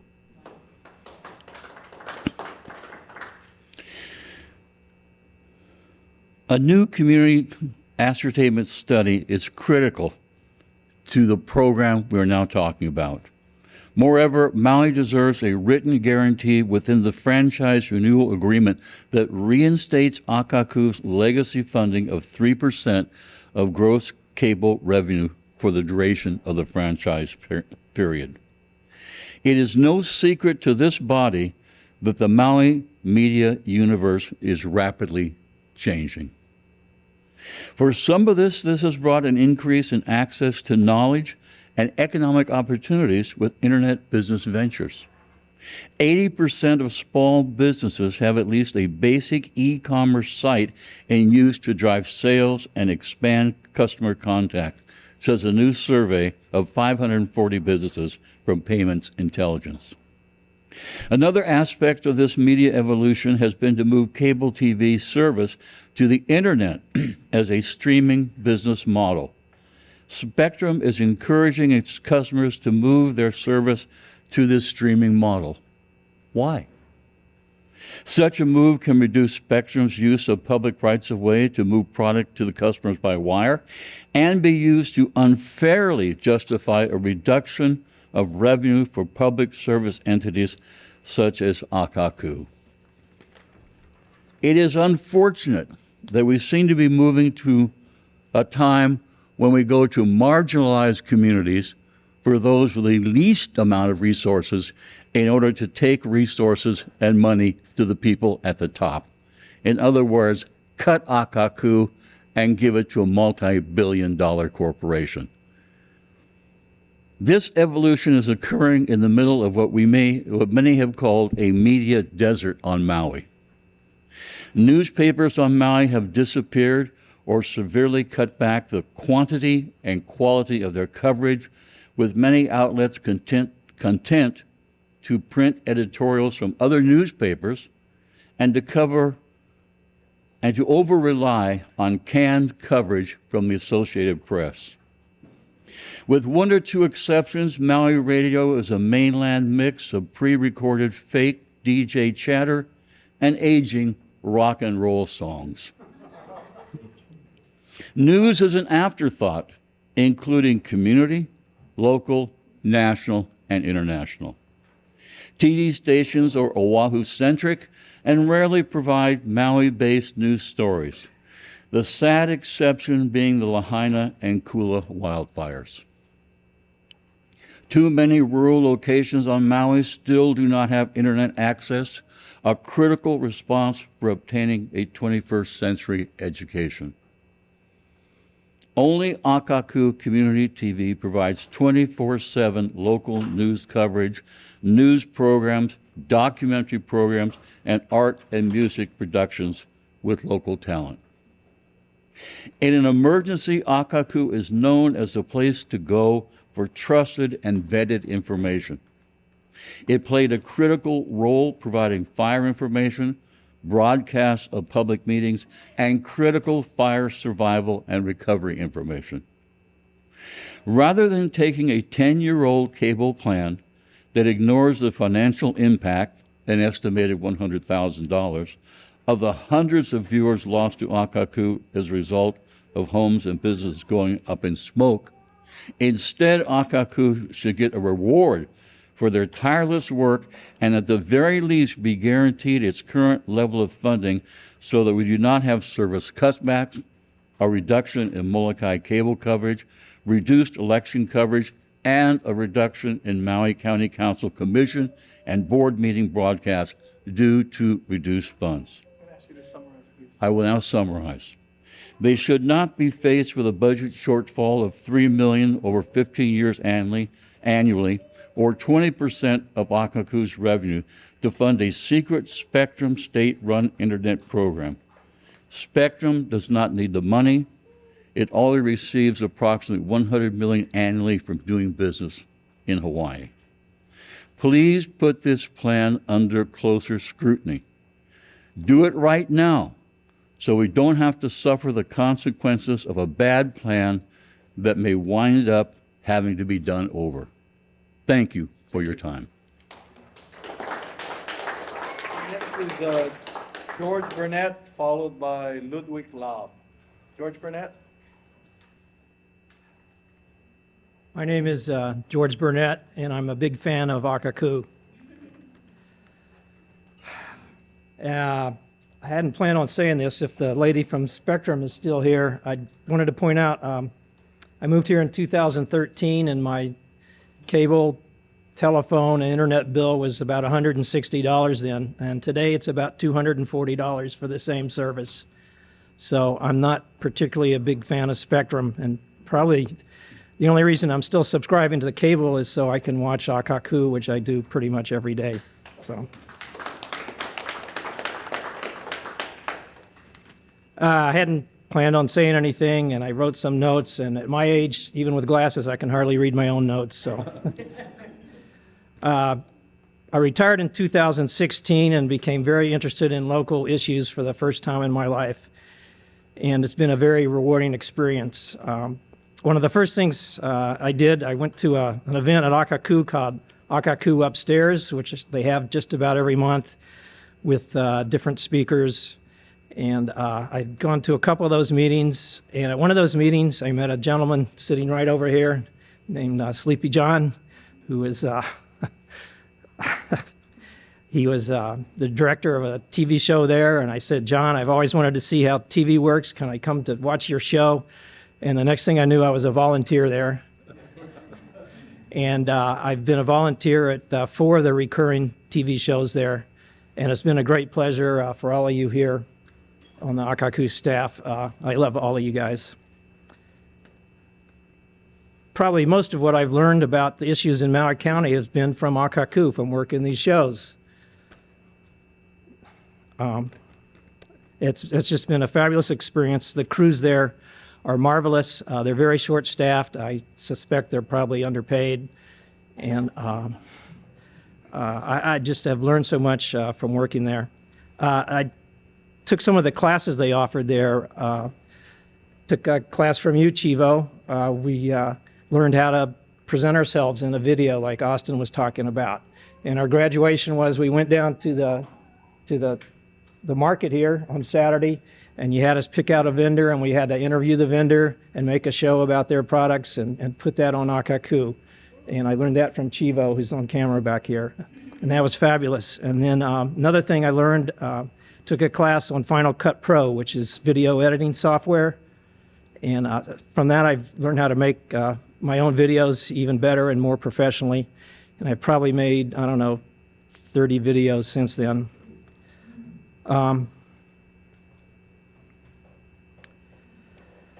Number of videos made, I'm very proud of. I made a 20-minute video of a little church here in Wailuku, Kahumanu Church, which I'm a member of. It's one of the original Hawaiian churches here, and I'm a member. And they were celebrating their 185th anniversary, and I was able to make a documentary about that church. You know, it's not a professional like PBS, but I was very proud of it. And I don't know, we put that on Akakū to advertise their 185th anniversary, and I don't know how something like that would have been possible without Akakū. Another thing I'm very proud of, I see my friend Clare Apana back here. I'm very honored to call Claire my friend. She invited me to make a video. A gentleman from one of the tribes in North Dakota came to visit Claire, and to help her, Claire was trying to pose some of the digging up of the Iwi Kapuna, some of the bones down in Walea. And Claire asked me to make a video, which I did. And I put it on Akakū and YouTube. I think it's one of my most watched videos, and I'm very proud of. None of that would have been possible without Akakū. You want me to cut short? Okay. Okay. Well, I'm going to have to cut out. I watched the Maui Daily Report. It used to be the Maui Daily every day. That's how I get my news. The news on that show, you're not going to see on the network, the local news shows on the network. It's very tailored to the people of Maui. I don't know what we would do without that. Akakū covers our county council, every meeting of the council, whether it runs day and night. I'm very interested in what our council does, and I watch that all the time. It's just something we're not going to replace if you're going to cut that out. They cover so many other things. The election debates, if you're interested in who's running for office, who you're going to vote for, how you're going to find out about these people, it's because it's on Akakū and really nowhere else. And the election coverage they did, was honored to be a volunteer on their election coverage team, and I wish you could see it. It's 4 hours of live TV. It's done so professionally, start to finish, and just to see it, if you could see that, there's no way you would cut funding for this organization. And the last thing I wanted to say, I haven't been involved with this, but Kat Tracy runs these youth programs. They're fabulous. They're training our media leaders of the future.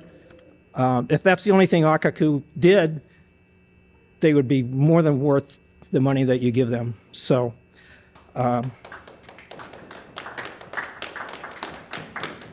Well, I had more, but like I say, please don't cut Akakū. It's not the right thing to do. I think you know that. Thank you. Thank you.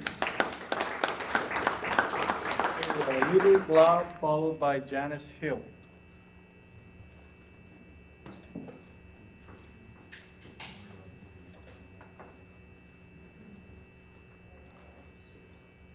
I'm Ludwig Laab. Why are we here? We're here because a greedy corporation wants to take money from Maui's community media. $225,000 every year. It is a pittance for Spectrum, but lifeblood for the community media. It seems to me that your mind is made up and Spectrum will get its way. Department of Consumer Protection, whom are you protecting? The consumer or a greedy corporation? Does Spectrum pay you? I hope you change your mind, and if not, I hope this ends up in court so that hypocrisy and corruption will be exposed. If my assumption is correct, then shame on you. Shame on you, DCCA.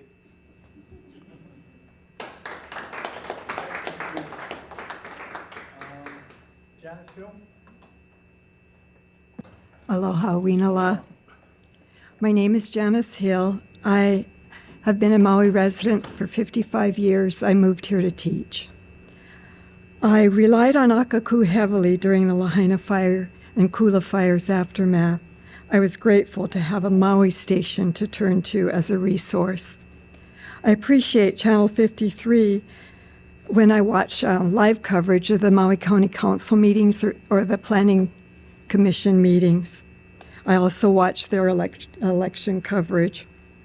In this age of misinformation and lack of access to the truth, I appreciate the access to democracy now on Akakū. My husband and I hosted a young man from the country of Bhutan 8 years ago, and Dana Fulton, the program director, graciously aired his Kaunoa Senior Center presentation about his faraway nation on Akakū. Back in 1998, I was a teacher, and an elective I had at Lokilani Intermediate was teaching them how to put on a TV show for the school. And we went after school on a field trip to Akakū, and these kids got to see how to run a TV show and do the real thing. Spectrum is making millions of monies on their consumers. Please don't restrict our freedom of speech. Allow independent, equitable access. Fund Akakū so that they can do more, not less, community programming. Give them full funding and the high definition they deserve, free of cost. Ua mau ke ea o ka aina I ka pono. Mahalo. Mike Hill, followed by Dr. Valerie Simonsen.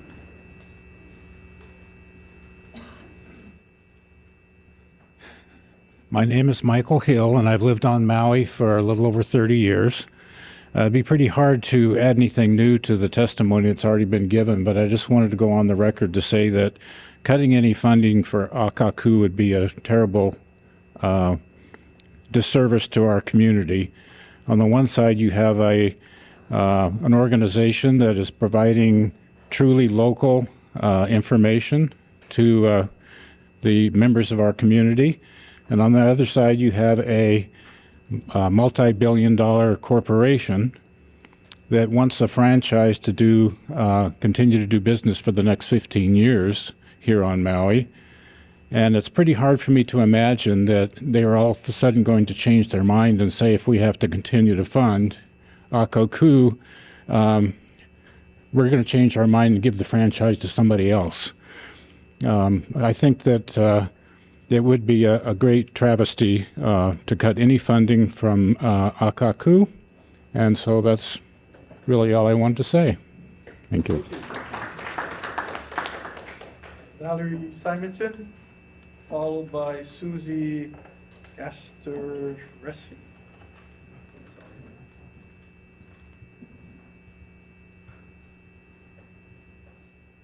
Aloha. I'm here leaning on the past, those that went before me. Thank you, Uncle, for letting me share your stick today. But I live for the future. I live for the keiki. I live for the land, the water, the people not only here in Hawaii, but everywhere in the world. I have served this island for over 40 years as a physician, and Akakū was one of our first landing places for the first television show where we introduced integrative medicine, which now is standard of practice in the world. So thank you, Akakū. It was called The Doctor's Inn. I have done 40 years of crisis relief work all over the world. And when 8/8 happened, I was up country. I couldn't get to the west side because the rules. My truck landed in the driveway of Akakū. And I walked in there, and there was Chivo, and there was the radio guy, and within minutes, maybe 30 at the most, I was teaching. I was showing people what they could do in their homes to take care of this incredible stress that they were undergoing. I continued to do that. I also went to the West Side and served for months, still do. But I'm not here to talk about what I've done. What I'm here to talk about is genocide. Genocide. They've taken away the lands, they've taken away the water, they've taken away the languages, they've taken away the food, whoever they are. And now they want to take away the voice. That voice, that one like me that showed up at Akakū on 8/8 or 8/9, whatever day that was, and spoke about just some things that can help you get through this terrible crisis. This is what I call genocide. So let's preserve the land, let's preserve the water, let's preserve the language. Let's preserve the voice. And that's what Akakā does. I do not support this application because I see it as a form of genocide. And I support Akakū and all that they do to keep on bringing hope to this land. Mahalo. Hey, Suzy, do you have a Suzy? Sorry. Followed by Ellen Levinsky. Aloha. Thank you for letting us be here to hear us, and thank you for everyone for responding to the call. So I want to ask if you know what is being said on the air at Akakū. What we say often and what we repeat is, this is how we stay connected. And I think that's what's important. Today we are here in unity because we are connected, because it takes much more than a handful of employees to create Akakū. We are the mirror of the county.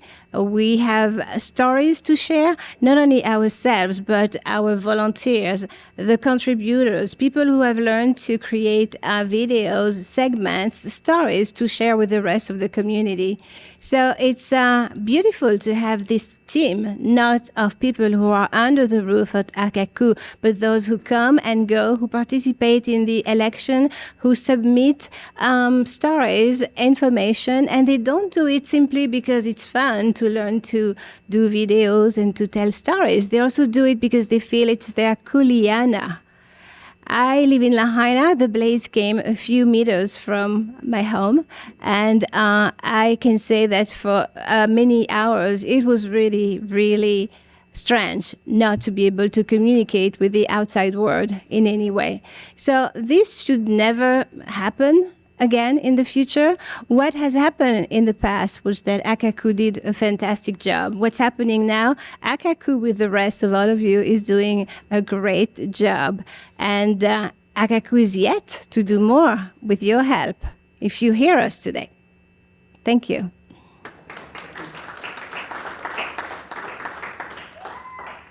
Ellen Levinsky, followed by Rosalind Modica.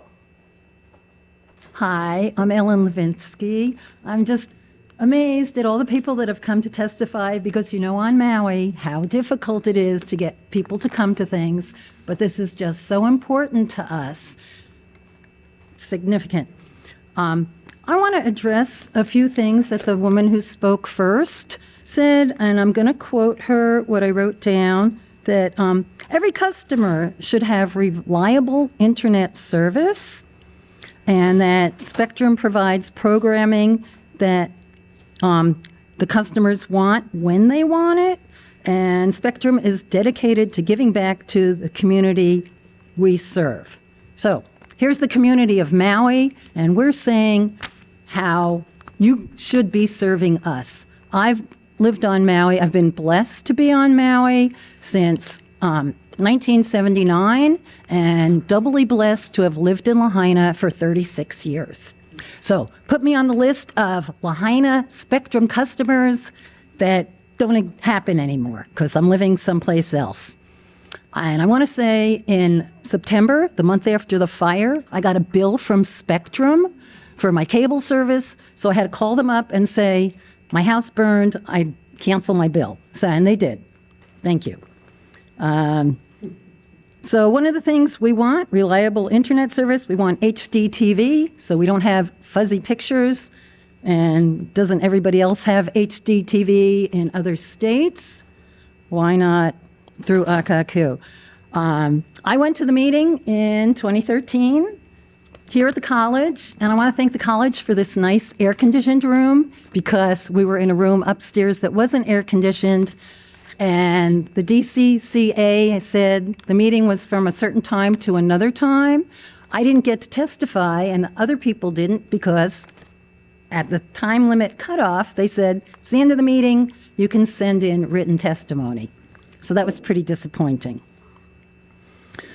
Akakū is invaluable because it keeps our Maui County community connected with each other, which is the island of Maui, the island of Molokai, and also Lanai. Because here on Maui, a lot of times we feel isolated from Big Oahu, where everything's happening. And so Molokai and Lanai probably feel even more isolated. I want to thank Daniel Emhoff because he does the Photo Friday, and he has put on many pictures I've sent and other people. And it's just a great thing to see what's going on in our county. I also want to thank Rick for all the sports things that are happening on Molokai, right? Especially like the women's sports. I taught children's art for 20 years, and I know how empowering it is for kids to see what they're doing out in the public. And for those kids on the outer islands to see themselves, and for the kids on Maui to see what's going on the other island, as well as sometimes the sports teams go to other islands to compete. As far as the 3% from Spectrum, which is legacy funding, so in 2013, and as Jay said, forever, we've been getting 3%. I think Akakū should be getting 5%. The prices of everything is going up, especially electricity, not to mention people's personal expenses for housing, food, stuff for their kids, clothes. And we know next year the prices of a lot of stuff is going to go up even more. So why shouldn't the Akakū income go up to keep them viable? My partner, Kenny Holtquist, was a producer with Akakū for about 10 years, and he covered county planning commission meetings, cultural resource commission meetings, and a few other meetings, which is great because most people don't have the time to be able to go to the county buildings to these meetings. They work, they have kids, sometimes the meetings are in odd times. Plus, we know the county meetings will go on for 4 or 5 more hours. So isn't it nice to be able to turn your TV on and watch it, and you can go into the kitchen, get something to eat when it's a bit boring, and come back and see what's going on. And then that enables our community to be able to provide written testimony on the subjects that they're interested in. Can I ask you to summarize, please? Oh, okay. All right. So I support what Jay had in his letter, his 3 requests, although I want to say increase that funding to 5%. And thank you for letting me speak. All right, thank you. Rosalind Modica, followed by Wallette Apo. Hello. Hello. My name is Rosalind Modica. I am a university level teacher, performing artist, and independent producer. I have studied through community television with top award national documentary producers that were commissioned by community television. I would like to say to our elected government officials, to the director of the DCCA, and to the Honorable Josh Green, Governor, whom I voted for, the community of Maui, your constituents, do not want this monopoly takeover from Spectrum. We do not want the defunding of Akakū. We want Akakū funded. We are telling you now, and there are many thousands of people who are not present at this meeting who do not want the monopoly of Spectrum to take over the funding that Akakū deserves. I have been a member of Akakū in the 35 years I've been here. I did study at Akakū and received producer status. There are many educational programs, public service announcements, arts and entertainment, emergency services, cultural Hawaiiana programs that we would never, ever see on the regular broadcast channels that Akakū has provided for us. I want every one of you to go home, when you go home, and call Josh Green. Jay Averill said that Josh Green could change this with a phone call. So let's everyone go home and make a phone call and make several repeated phone calls. I am a Spectrum customer. I constantly am changing channels because I can't find practically anything to watch, and often, even on a daily basis, I will refer to Akakū for my community updates, local news. And I want everyone to realize that they do have a voice and to make those phone calls. We need our Akakū.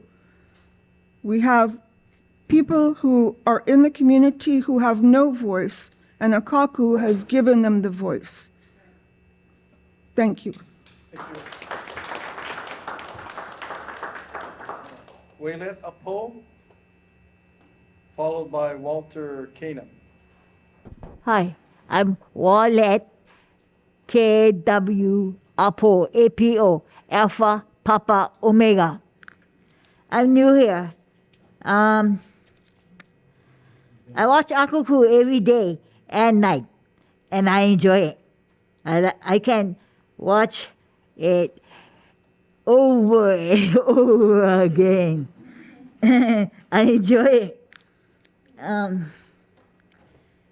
And at times, what's presented is Maui County Council and the daily report with Chivo Ching-Johnson. Yeah, I like that. And Patty, yeah. And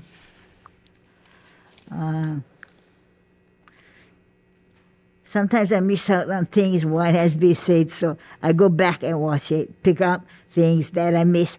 So now I understand what has been, and I catch on. And I have family. The Maui County Mayor is my cousin, Richie Rich Bison. The buffalo canoe has landed on the sand. Yeah, no, and Akakū, I laugh when I go back and watch things from the Maui County Council or Chivo. I crack up laughing and I catch on things, and sometimes I catch on what they're saying. Yeah, good fun, I tell you, I crack on. And this can be early in the morning, 2 o'clock in the morning. I'm cracking up laughing. I get up and I'm watching the Akakū. Yeah. Maui County Council, yeah.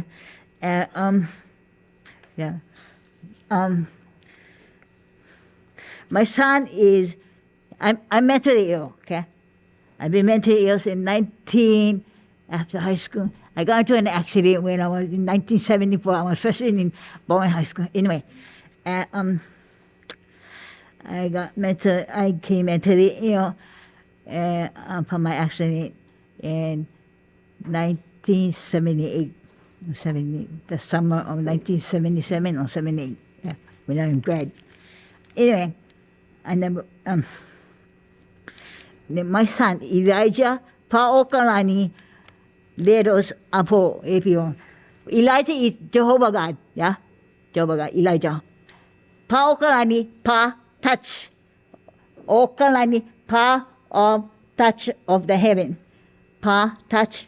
Pa, touch.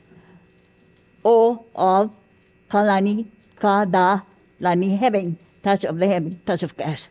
Leros, that's Jehovah God's mighty little lamb, Christ Jesus. Apo, Alpha, Papa, Omega, that's Jehovah God. The Alpha and the Omega, the first and the last. Alpha, Papa, Omega. Okay, and then Jehovah God, yeah. He hears our prayers. Yeah. So pray. Yeah. Thank you. Walter Kanan, followed by Michael Doberstein. Oh, I gotta follow that. That was the light.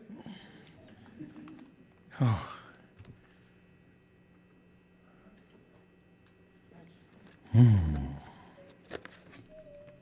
Okay, get to the point. While I am here to address you and you, I would also like to read a letter that I wrote. This letter is to someone who advocates free speech. And he also said, if you control by censorship, you will be held accountable. Mr. Elon Musk, Tesla Incorporated, 3500 Deer Creek Road, Palo Alto, California. Aloha, Mr. Musk. Congratulations in your appointment to the Department of Government Efficiency. I believe that your lifetime of accomplishments is proof that you get things done. I have viewed your documentaries and I agree with you. Everyone deserves a second chance to make a positive change in their lives. Communication, proper training, and guidance are keys to success. Mahalo, Elon. The reason I am writing to you has to do with the state of Hawaii and the DCCA, Department of Commerce and Consumer Affairs. We are the only state with the DCCA. Why is that?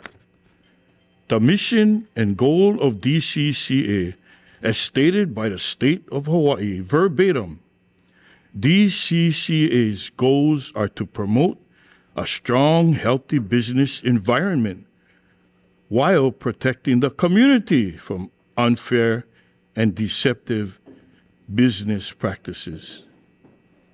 Is the fox in the hen house? Kauai got defunded. Who's next? The DCCA will be holding a last-minute public hearing on December 9th at 11 a.m. at UH Maui campus. The plan is to divert $225,000 of Akakū Maui community media revenue to Spectrum every year to fund a private, secret, state-run internet. This is not the first attempt. It's been tried before. This is in addition to $100,000 of annual subscriber revenue that was lost permanently in the Maui fires. Since 2016, I have submitted 8 documentaries to Akakū Public Broadcasting on the island of Maui. Every one of them was shown on Akakū Primetime TV. The first video was 60 minutes and took my granddaughter and I approximately 300 hours to edit. It required going to the island of Kauai with Po'anara, by boat, staying there for 3 days, interviewing workers, filming crew at work, taking photos and videos of the island, and a lot of research. The video was created for the International Union of Conservation and Nature. The price tag, free. My last documentary is 2 minutes, short and sweet. Sometimes less is more. The price tag, free. All 8 documentaries were to educate people. I believe in free speech. Akakū Public Broadcasting affords me and many others the time to educate the public on issues that are not seen or heard of through commercial public television. Okay. Something is not right. Who is behind this scheme and what is the reason? We are not unaware of deception currently taking place. Why are you doing this? Politics, power, money, or control, or all of the above? If you shut down Akakū, we have no voice. Are you trying to shut me up? As long as I have breath, the truth will prevail one way or another. No more than ever, our stories have to be told. Free public broadcasting. I will be testifying on Monday, and I hope you can help our much-needed effort. Please view my docs on YouTube. Walter Kanamu, mahalo nui loa. Thank you. Michael Doverstein, followed by Brian Moto. Hello, Akakū. Michael J. Duberstein, 34 Ely Y Loop in Kihei. Ma Keia Auka Akaina Ka Pono. Mahalo for holding this critical session. I first came to Maui in 1982 and I moved to South Maui in 2005, retiring after serving 25 years as the Director of Research for the NFL Players Association of the AFL-CIO. I've been a public board member of Akakū since 2007 and have served as a board officer. I strongly concur with the testimony of our CEO, Jay April, and others who are talking about the technical and administrative aspects of this hearing. Well, you know, the New York Times, it boasts all the news that's fit to print. Well, Akakū's better. We air everything and anything. The Washington Post counters with, democracy dies in darkness. Well, Akakū provides our viewers live, unedited coverage of virtually every aspect of their county government. And it's done it for decades. For example, there has been only one broadcaster in the state that offered live, on-the-spot, and continual coverage of the 2023 fires, and that was Akakū. And here's why Akakū is vital compared to other broadcasting systems. This past weekend, I learned that a nationally well-known journalist who has spent many years delving into the strange and bizarre comings of Tulsi Gabbard attempted to deal with Hawaii News Now, talking about Ms. Gabbard. To say that she was rudely rebuffed is putting it very mildly, and I have in my hand what actually happened. But that's not really the point. We at Akakū would never treat anyone with such disrespect. Indeed, I've requested that she send me the material in question. And if she sends it back, I will make it a point to have it broadcast on Akakū. Now, don't be upset or shocked at that. I was a top-level congressional aide for a decade, from 1967 to 1976, and dealt with valuable and sensitive information at this level before. Given Ms. Gabbard's nomination to head this nation's intelligence service, there remain many questions about her relationships with the deposed Assad regime and with Russian contacts. Now, if the New York Times, Washington Post, and HNN fail to offer the public this information, Akakū can and will. You have the authority to assure Akakū and other Hawaii PEG systems not only be maintained at this level, but to become even better. Now, I was on the board when Jay described the chaos that our board had. That we had members of the board of Akakū who didn't like Akakū. We had meetings that lasted 6 hours. I have just one more minute here. This isn't the only meeting. I mean, there was a meeting in 2012 as well at the Cameron Center where many people from Maui came and testified about how good Akakū is. And finally, Spectrum. Well, Oceanic Time Warner was and is by far the worst provider of cable services in this country. Spectrum is one level up. They're the second worst provider nationally of services to the cable community. We're not getting anything great. We can do a lot better, and you can help us. Mahalo, malama pono.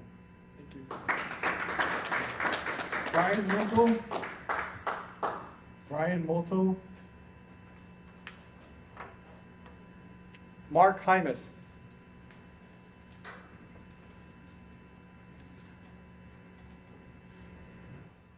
Good afternoon. I represent the Hawaii Department of Education.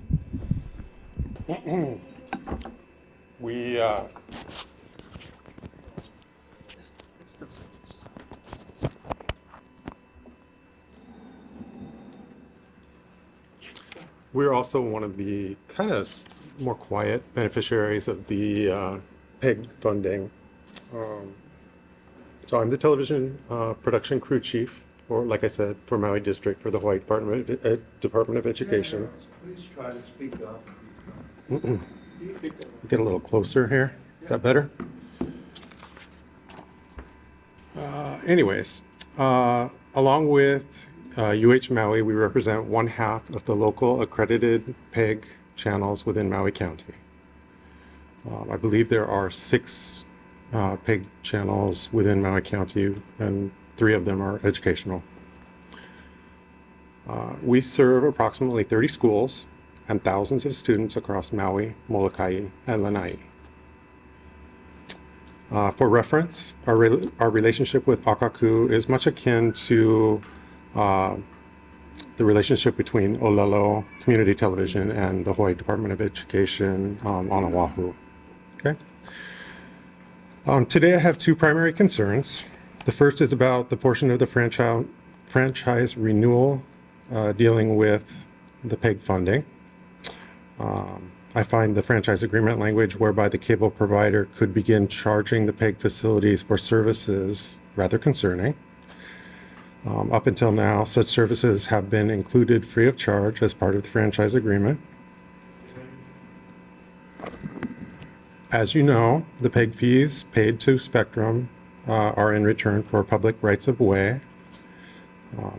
Our channel receives 12.5% of the PEG fees for Maui County in order to equip and staff our educational channel. With these funds, we pay 3 salaries, equip our team with basic tools, and additionally, the funds are used to equip for equipment to keep the channel up and running. So, just as our counterparts in the Hawaii Department of Education do on Oahu, our employees create local content in the form of educational programs in various academic subjects. They also provide local school event coverage and stories showcasing the great learning and teaching happening in our schools. Any major cut into the 12.5% funding that we get would likely require a cut in staff and reduce our ability to provide the aforementioned services to the students and families of Maui County. My second concern is in regard to the PEG channels not being supported with high-definition channels. It has been brought to my attention that Spectrum's local competitor is offering HD quality channels without any additional fees to the PEG providers. High definition has been standard for decades now, and currently we actually have to downgrade our signal before we broadcast. I would think that Spectrum would want to offer the same services as their competitor and provide the community with HD PEG channels at no extra cost to the PEG providers. And I would hope that the community would demand the signal quality of any entity seeking a franchise in our community. In conclusion, any cut in PEG funding or fees for maintenance would be devastating to Maui County's PEG providers. Maui deserves a written guarantee within the franchise renewal agreement that guarantees PEG funding of 3% of gross cable revenue for the duration of the franchise period. As mentioned in other testimonies, all of our PEG channels provide valuable local resources and a voice to our community. Thank you for your time. Thank you. Hi, good afternoon. Good afternoon. Go ahead.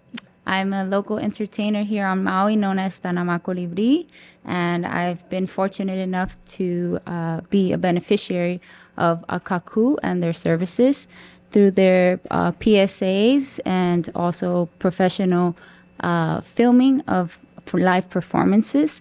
Their contribution to artists is invaluable. As you know, I don't know if you're not an artist, you don't know how much it can cost to have these services and pay for them on your own independently. And they were able to provide this to me free of charge.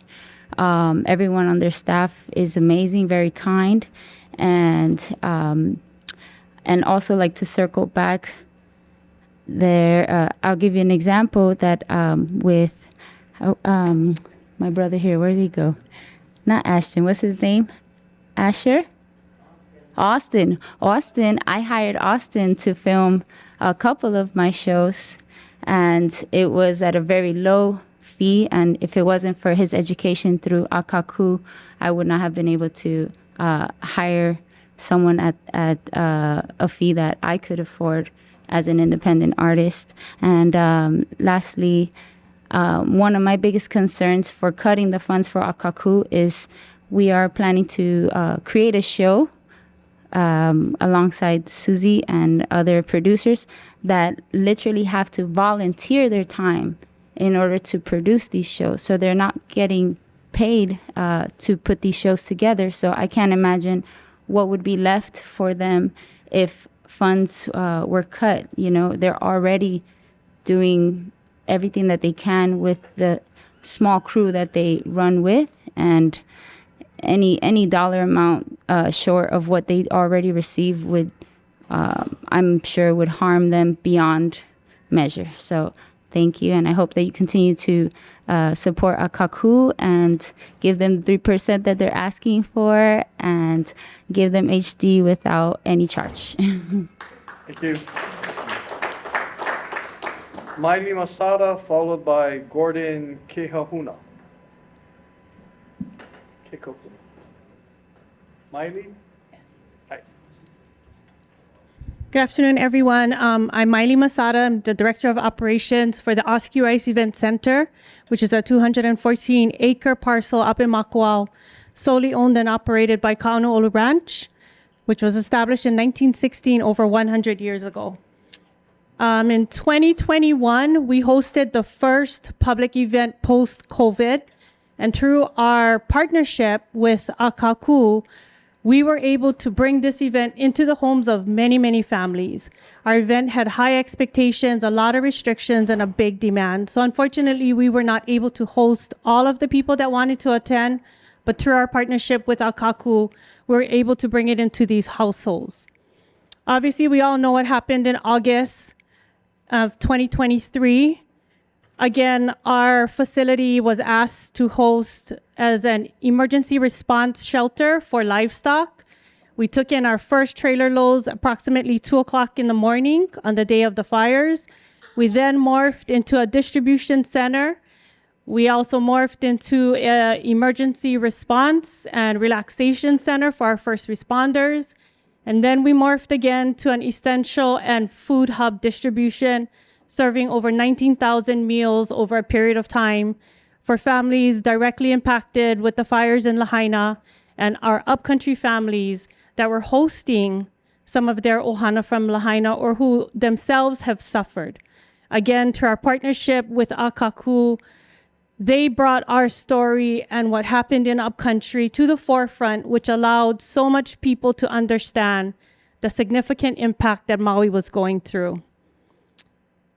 In closing, I'd just like to say that without Akakū and their staff, their team of dedicated people, a lot of our stories would not be real.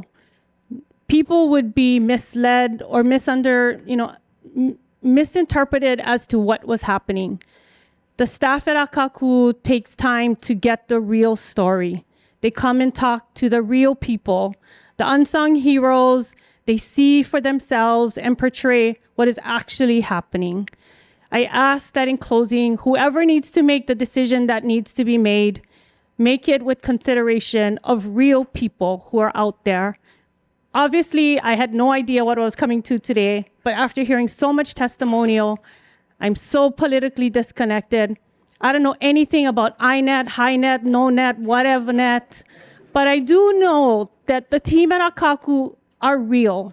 We need them, our community needs them, and I just ask that whoever needs to make the decision, I know a decision needs to be made, please be considerate of what this team does. Mahalo. Gordon Kehahuna. Gordon. Tasha Church. Aloha, everyone, and aloha, Deputy Director Dean. My name is Tasha Ina Church. My indigenous name is Iamote, strives for empowerment of the Stalo Nation. My mother's name is Shwaya, welcome in loved one. And I am a descendant of healers in the Stalo Nation. I come here to hopefully share something a little bit different that hasn't already been said. And I know that for a lot of people in this room, you've kind of checked out because it's been so many hours. So I thank you for your time. I thank you for your presence here. I was introduced to Akakū many years ago I came to this island and I will be celebrating my 10-year Maui-versary in January. And so I am so grateful for this community and the fact that it has similar indigenous roots, protecting the land, protecting the people, focused on the community. That's something that's so special about here, very individual to the island. And I'm so grateful to be a resident here.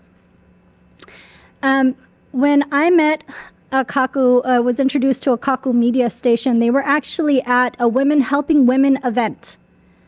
And for those who don't know, that's for people who are dealing with domestic violence situations. I don't think that Spectrum would be going to a Women Helping Women event. I don't think that they will show up at our children's basketball games. I don't think that they will be invested in helping out when it comes to bringing a message out into the community. Something that I've been able to do with the help of Spectrum is share my voice and share my story as a survivor, but also to be able to get educated with their work surrounding videography and photography. My business is, I have two businesses, one that went completely POW during the fire, and the other one I lost 80% of my revenue. And I didn't start a business so that I could make buku amounts of money. I started it because I'm passionate and I care about the community. And so when COVID happened, domestic violence went up by 46%. 46%. And I ended up calling up Gina Miller from Akakū Media Station and told her how sad I was. I wanted to do something. My LA Live Action business focuses on self-defense and empowering people and educating them surrounding their rights and boundaries and violence prevention. And so I was so very grateful to Akakū Media Station because they allowed me to be able to share videos before the mayor's address to help the community, showing them different self-defense moves, different ways of communicating to set boundaries. And it was my way to be able to be out in the community, knowing that with COVID, I wasn't allowed to essentially leave my home. And so for me, that's just not something that I felt comfortable doing. There's so many people who needed help. And so I really appreciate the fact that they allow people's voices to be heard, people's stories to be heard. Something else for me, during the fire, I was launching a course. It wasn't something that I had intended to do. The partner conglomerate that I worked with, they were launching it. But I wasn't able to promote it because Spectrum, there was no internet for months. I lost most likely thousands upon thousands of dollars. And when I called Spectrum to be able to ask for help when it came to the bills, they said that they could postpone it. They didn't say that they would stop it. I was actually charged continuously, and then they upped it. Absolutely. So to me, I don't see them actually caring about the people. And my hope is that you will actually listen to all of the voices that have been sharing today and think about not only them, but think about you and your family. Think about what they would want. Would they want their voices to be heard? Would they want their stories to live on?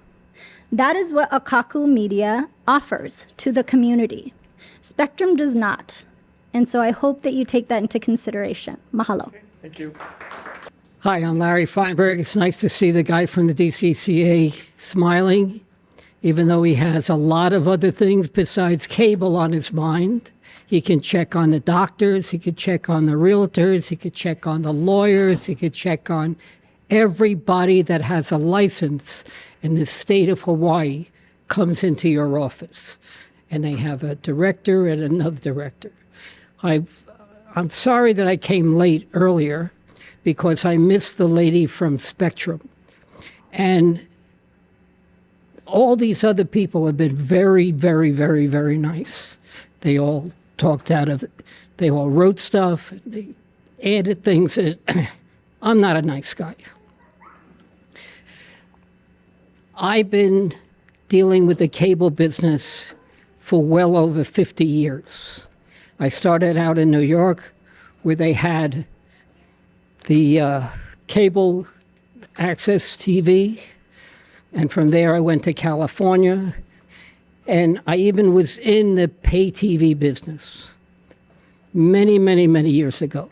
When I left New York to go to California to be in the pay TV business, my mother says to me, "Why are you going? We get TV for free. Who's going to pay?" Meanwhile, HBO, Showtime, the movie channel, and all of them come across and they pay Spectrum. Spectrum makes a fortune of money. But if I got an alert the other day, Spectrum's down. I don't see on my bill, oh, Spectrum's down for a couple of hours. I pay for that service. And I want to direct, because everybody keeps looking over here, so I would imagine that the people from Spectrum are here, but it looks like they left. You know, I don't get a credit. You should look into that. You know, all the money that they get that they don't give back to us for the non-service that we're paying for. When you get a bill, it just doesn't say Spectrum service. It's got 4 other things, 5 other things. They pay you, they pay this one, they pay that one, and it all comes out of our pocket. And what does that amount to? A monopoly. And who has a monopoly in the state of Hawaii? The cable company, the electric company, the telephone company. They have monopolies. We need them, but they're crushing every single person in the whole entire state. Now, there have been many, many, many people that have filled this room and have come up and have advocated not to take any money away from a small business like Akakū and give it to a giant monopoly as Spectrum. But this is only the tip of the iceberg. Someone outside just told me that after we all testify, that there are many other people waiting online, I hope they're still there, to do a Zoom meeting and talk about this. So there's a lot of people. And they always say that you get one letter means 90,000 letters, so many more letters. And a lot of people are interested in this. And a lot of people, it's difficult for them to maintain what they do with the percentage of the money that they get because there is no inflation. So when you go back to your office and you talk to your boss and your underlings and you go over and you go, boy, I was over on Maui. There were a lot of people there that are behind Akakū. And they don't want us, the DCCA, to take the money away and give it to somebody that doesn't need the money. I could see if they needed the money, if they were going to go broke. But they're not going broke. And they're going in your pocket, and in my pocket, and in his pocket, and in his pocket. Everybody's pocket they want to go in. Everybody gets a bill. Lady said she was getting a bill from them after the fire. So when they say they don't know how many people are not getting service after the fire, they're full of it because they know. Their computers know. Their computers print out everything. They have everybody's addresses. They have everybody's internet numbers. They have everybody's everything. It's a big, big, big company. Like I said, when I started out, there were cable systems all over the country. When we came to Hawaii and we did programming in Hilo and all over when the cable systems were one little cable system. Now, there were little cable systems on every island, But now there's one encompassing cable system. So when you go back to Oahu and you sit down and you talk to them, you go, you know, we got the money from Kauai. Maybe they let us roll over them. Maui will not let you roll over them. Thank you very much for listening. We have Jordan Hawker. Jordan Hawker. Aloha, my name is Jordan Hawker. Thank you for having a public hearing on this.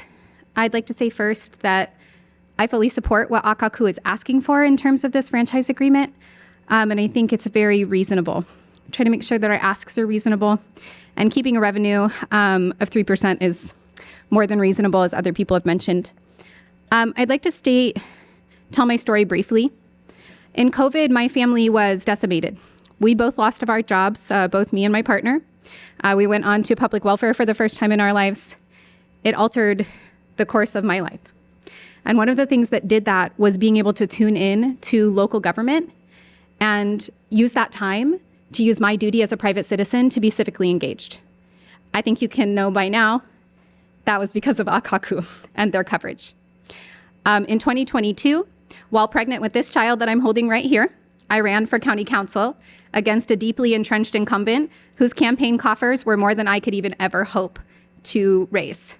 And Akakū gives a chance to every candidate to come and record a PSA, which levels the playing field for grassroots candidates.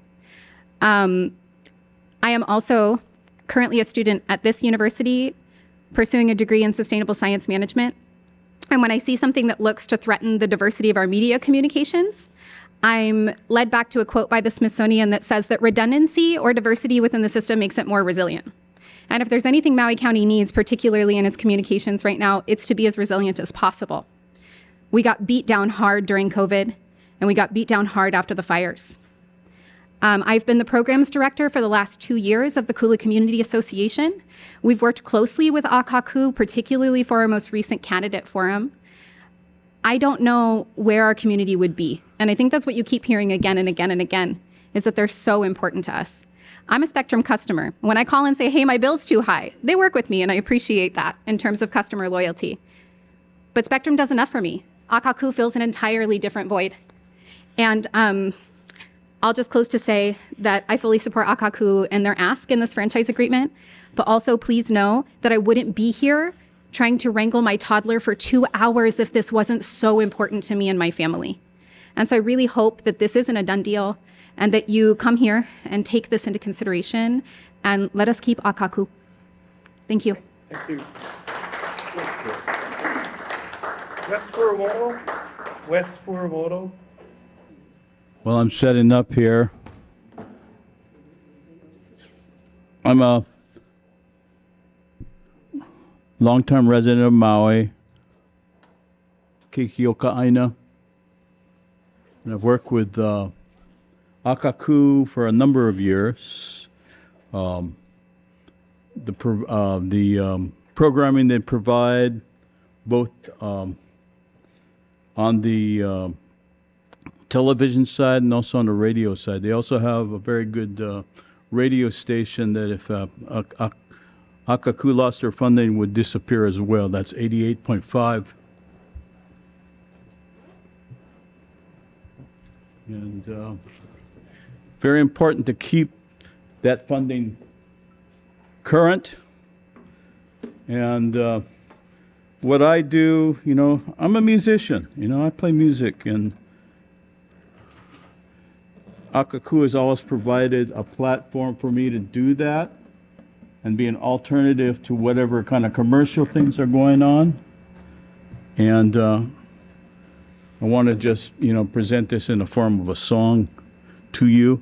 And the song I'm going to do is called Pahia Oi. Pahia Oi means, you know, what's up? What's happening? And I'm sending that question out to the state of government in Hawaii, to the people of Hawaii. What's going on here? You know, let's take care of our communities, not some outside entity. So this is Pahia Oi.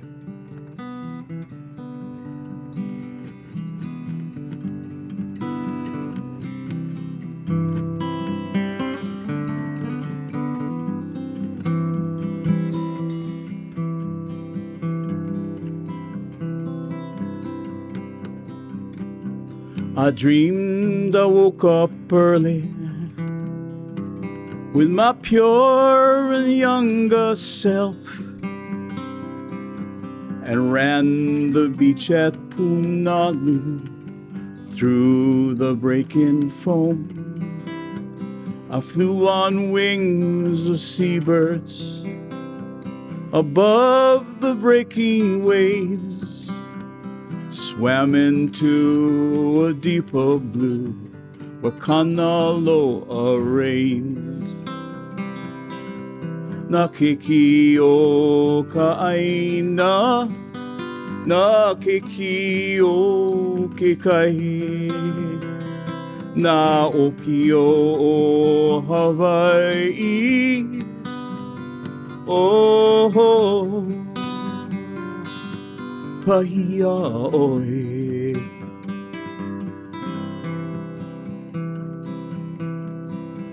I walked into the mountains where ancient spirits dwell and drank of Connie's waters, the deep and endless well.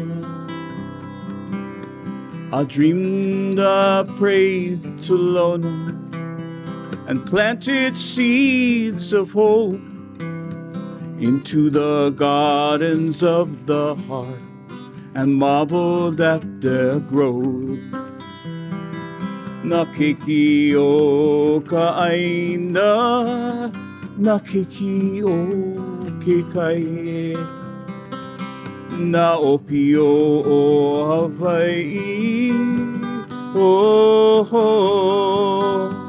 pahia oi. Where are you going? Who are you now? With the hand of your father and your mother's heart combined, what are you thinking? How will you live in this time of constant changing? Do the best that you can. I followed in the footsteps of those who went before, and with the unborn children along the mo'o spine, na kupuna na opio, sharing in their time a woven tale of living, of hand and heart and mind. Na kiki o ka'aina, na kiki o ke kai, na opio o Hawaii, oh pahia oe.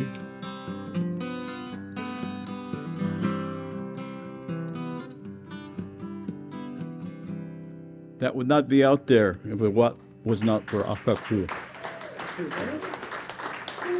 Okay, thank you. John, followed by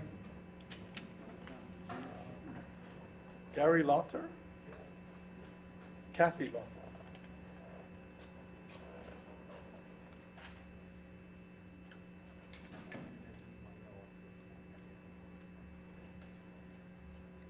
Okay. Hello, you guys got me? All right, I'm Sleepy John. I'm a local producer. I make television. I'm 82. I don't carry a camera in the field anymore.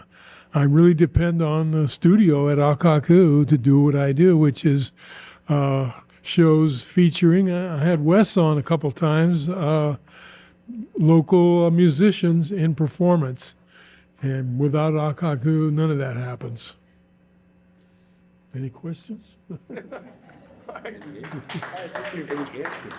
Gary Lauter? Gary Lauter? Yeah. Aloha. My name is Gary Lauder.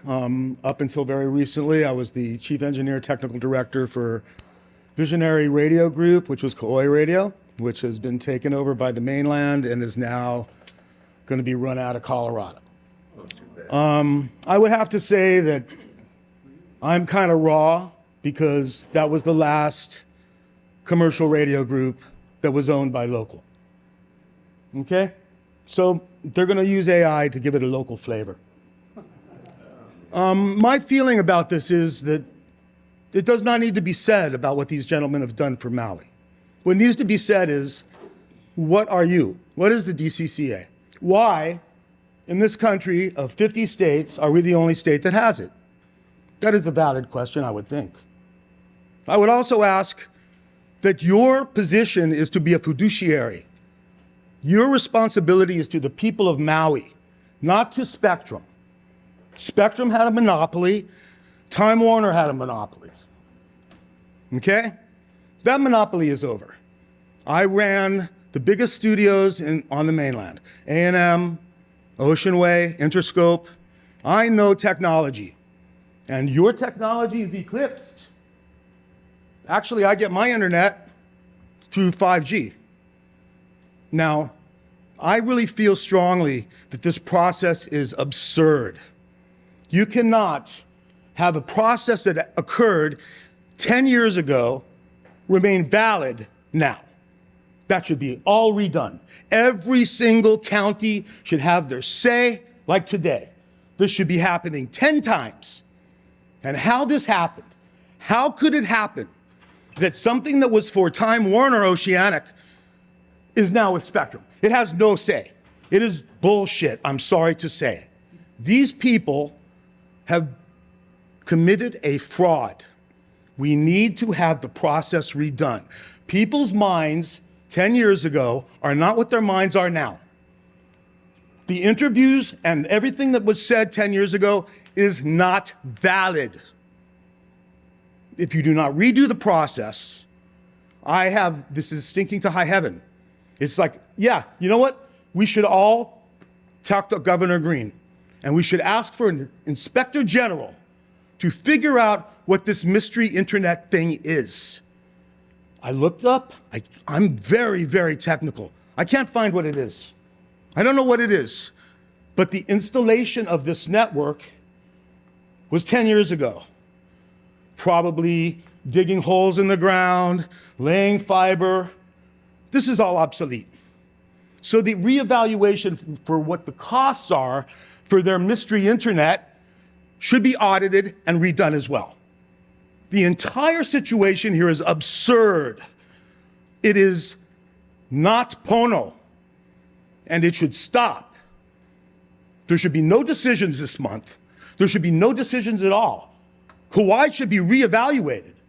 I do not understand how this happens. But I heard all day long, everybody in this room, so Pono, so giving, so loving. I am not. This is bizarre. I do not understand it, and nobody here can explain it. That's all I have to say. Aloha. Clare Apana. Good morning, Clare Apana from Wailuku, Maui. I was born in Wailuku, Maui, and raised in Wailuku, and have lived in Hawaii for my life.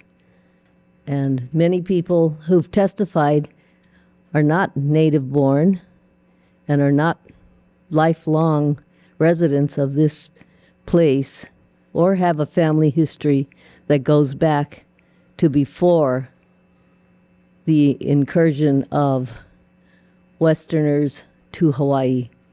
And I would like to testify and speak in that vein as Kanaka Maoli of this land. I didn't hear that we gave the state of Hawaii or Spectrum the right to collect these fees, use them this way, and use them essentially against the only place that will really hear our voice and let us have a chance to speak. Recently, I was on the news, in Hawaii News Now and KITV, and what was covered was so brief that it was not enough to tell my story. However, in the Hawaii News Now coverage, we thought that was really great because we got on. The governor was able to say and call us, small groups of Hawaiian people who were saying, your appointment of Hinana Rodriguez to the Water Commission is wrong. He is not representing us and has too many business interests. He was able to say that we were demonizing him. He called me a demonizer, and he gets away with it on public news. Who will carry my story? Who will carry my story? Let me tell you that my story with the public and the public news started quite by accident in 2007 in the Maui Planning Commission, which is covered by Akakū. After testifying there, people came up to me in the public and said, I never knew that they were sand mining the Kanaka Maoli burials. I never knew that. Thank you for saying something. Thank you for saying something. And this has been ongoing till this day. We are still fighting against the state digging up our burials. Can you believe that? We went to the UN. We got certified from the UN a motion that said the Maui County is committing genocide by digging up our burials on purpose, giving permits. But who would cover that story? It's been very hard to get any news coverage for us. But Akakū has allowed us to go and be interviewed on private network, private people, producers and their shows. They've allowed us to do PSAs, to tell people of events that we're doing. They've allowed us to testify in public in a way that people can actually hear it. If you follow it only through Maui County, it's very difficult to get the coverage of the meeting. But if we followed it through Akakū on that day, yes, that is possible.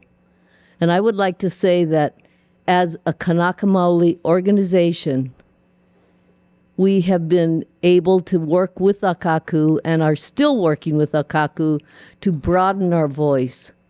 And yet you would take that away for the piddly amount of money.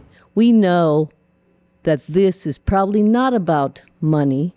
This is probably about control and power. And this is one of the few places that Kanaka Maoli can have an equal voice. And we support J. April's letter and what he's asking for, and think that you are really not giving enough money to have our voices heard. And we would like to have you ask us if you can use our mountaintops, if you can use the places where you put your towers and collect money, state of Hawaii, DCCA, can you use our land that way and not let us have a say? Thank you very much.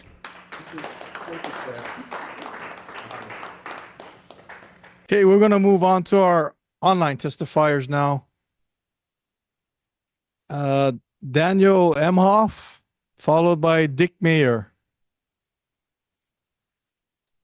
Paul James Brown, Arifin Graham, Stacey Alapai, Galen Quinn, Jenna Miller, Paul Carter, Lucine Denai,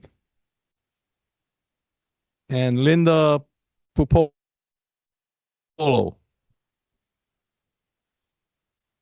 You guys hear me? Go ahead. Can you hear me? Who's on? Can you guys hear me? Yes, no? Hi, aloha everybody in the room. Thank you for having this meeting. My name is Daniel Emhoff. I am the director of Akakū Molokai on the island of Molokai. As you can see from this very long meeting with many testifiers that Akakū has worked tirelessly to be relevant, meaningful, and bring value to our community. Something that hasn't been stated enough, Akakū is the most unique public access station in America because we live in the most unique county. We're separated by water with 3 islands. The challenges we face to service our community every single day is monumental. And we're a skeleton crew. I can't even tell you how many projects I filmed in the 21 years I've been at Akakū. How many children have come into this office and worked and learned from me. Some of them are adults now coming up and shaking my hand and saying hi. I still can't even believe that Kauai's public access was defunded. And here we are talking about asking the DCCA not to defund Maui County. You know, I don't even need to say anything more about how important Akakū is in the community. I think you've heard it enough and you'll probably hear more. You're actually lucky this is a Monday on a work day. Otherwise, we'd be here till next week. The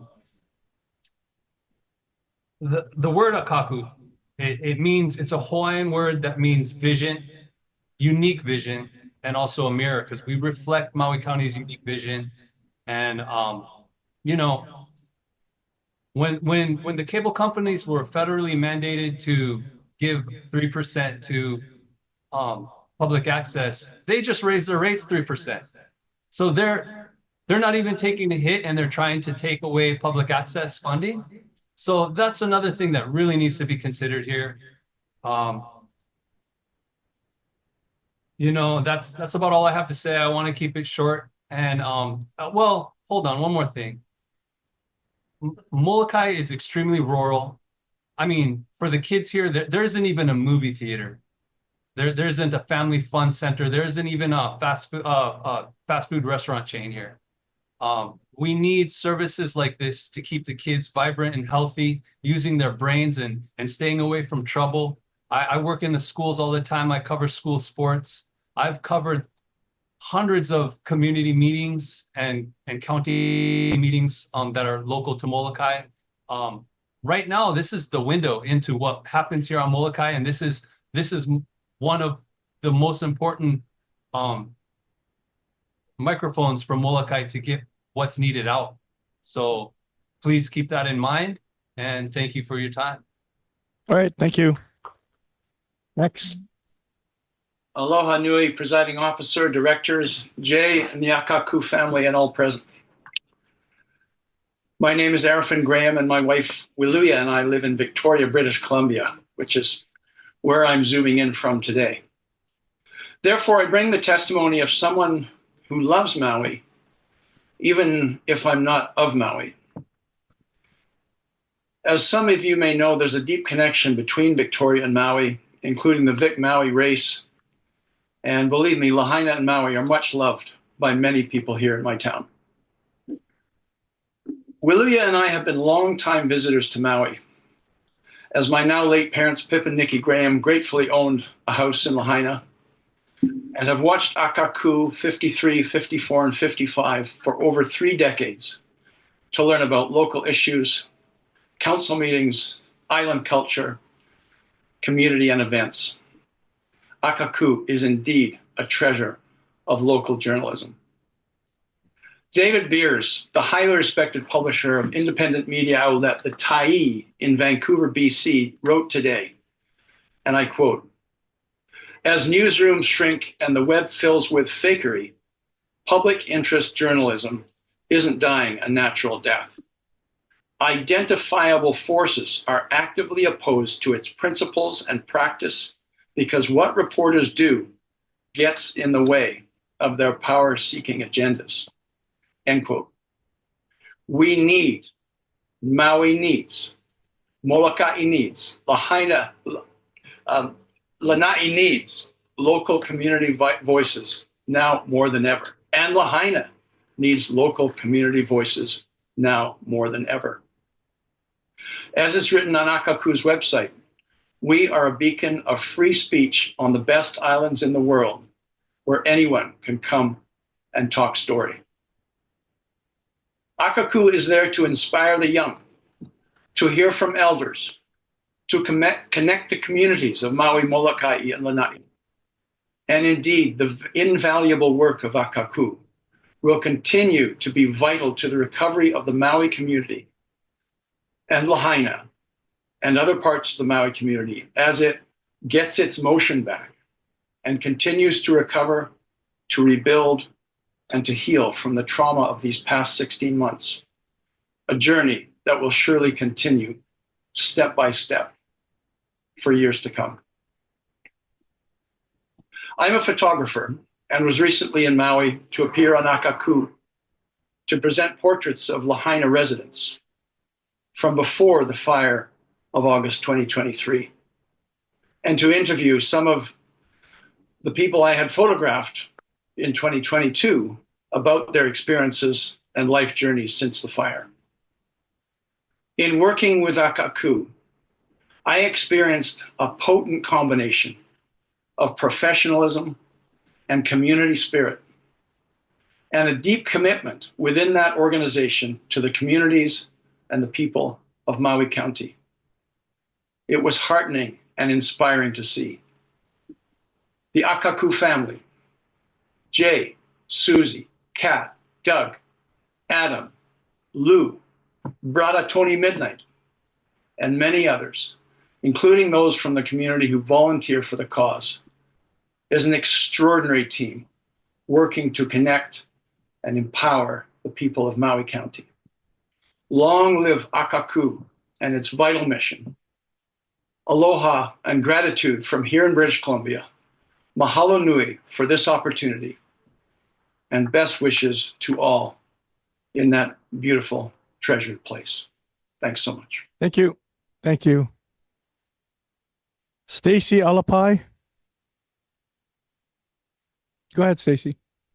Aloha. My name's Stacey Alapai. I live in Makawao with my family. And I just heard about this hearing, ironically, only from Akakū. I get a lot of emails from Spectrum trying to sell me on their services.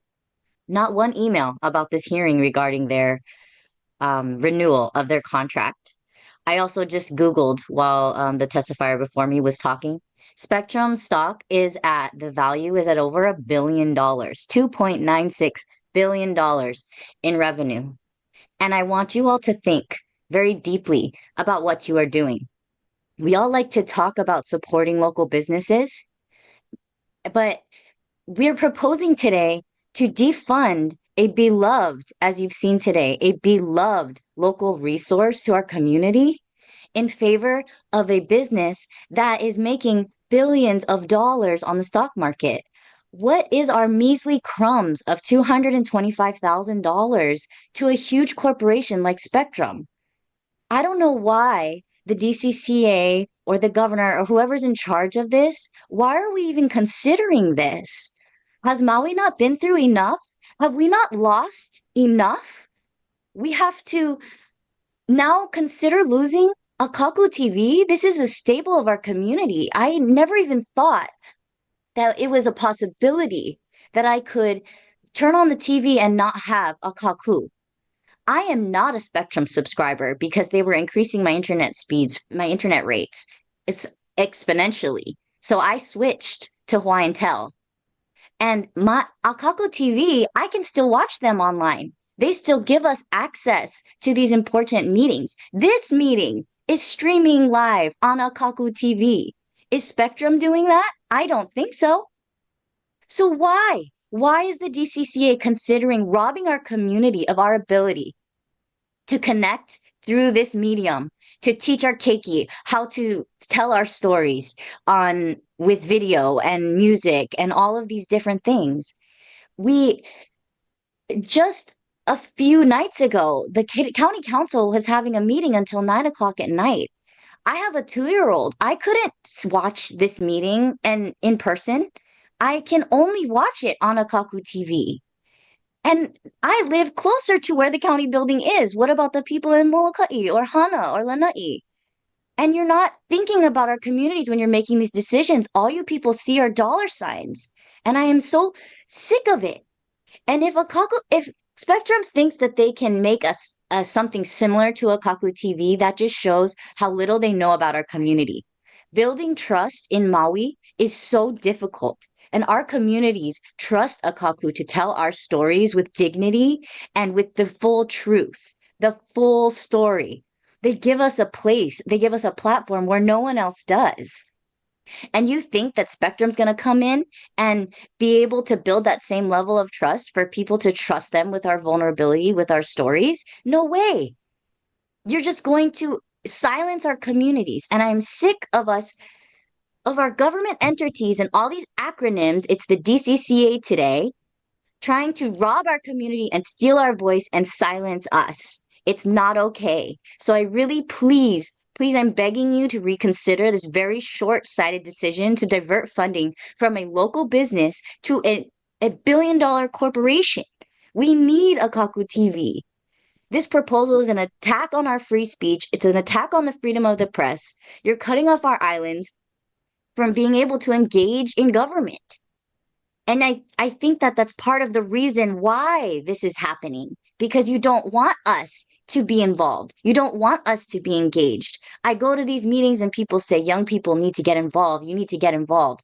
And here we are trying to get involved in this system, and you're cutting off our resources. You're pulling the plug on Akakū TV, where I get all of my information.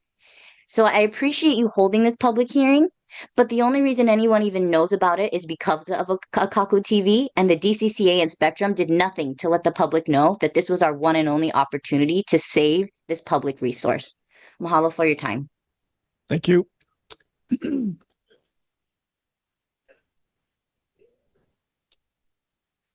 Jenna Miller,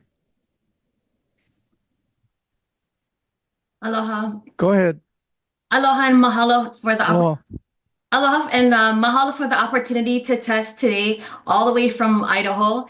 My name is Gina Archangel Miller, and I'm a proud local born and raised in Lahaina.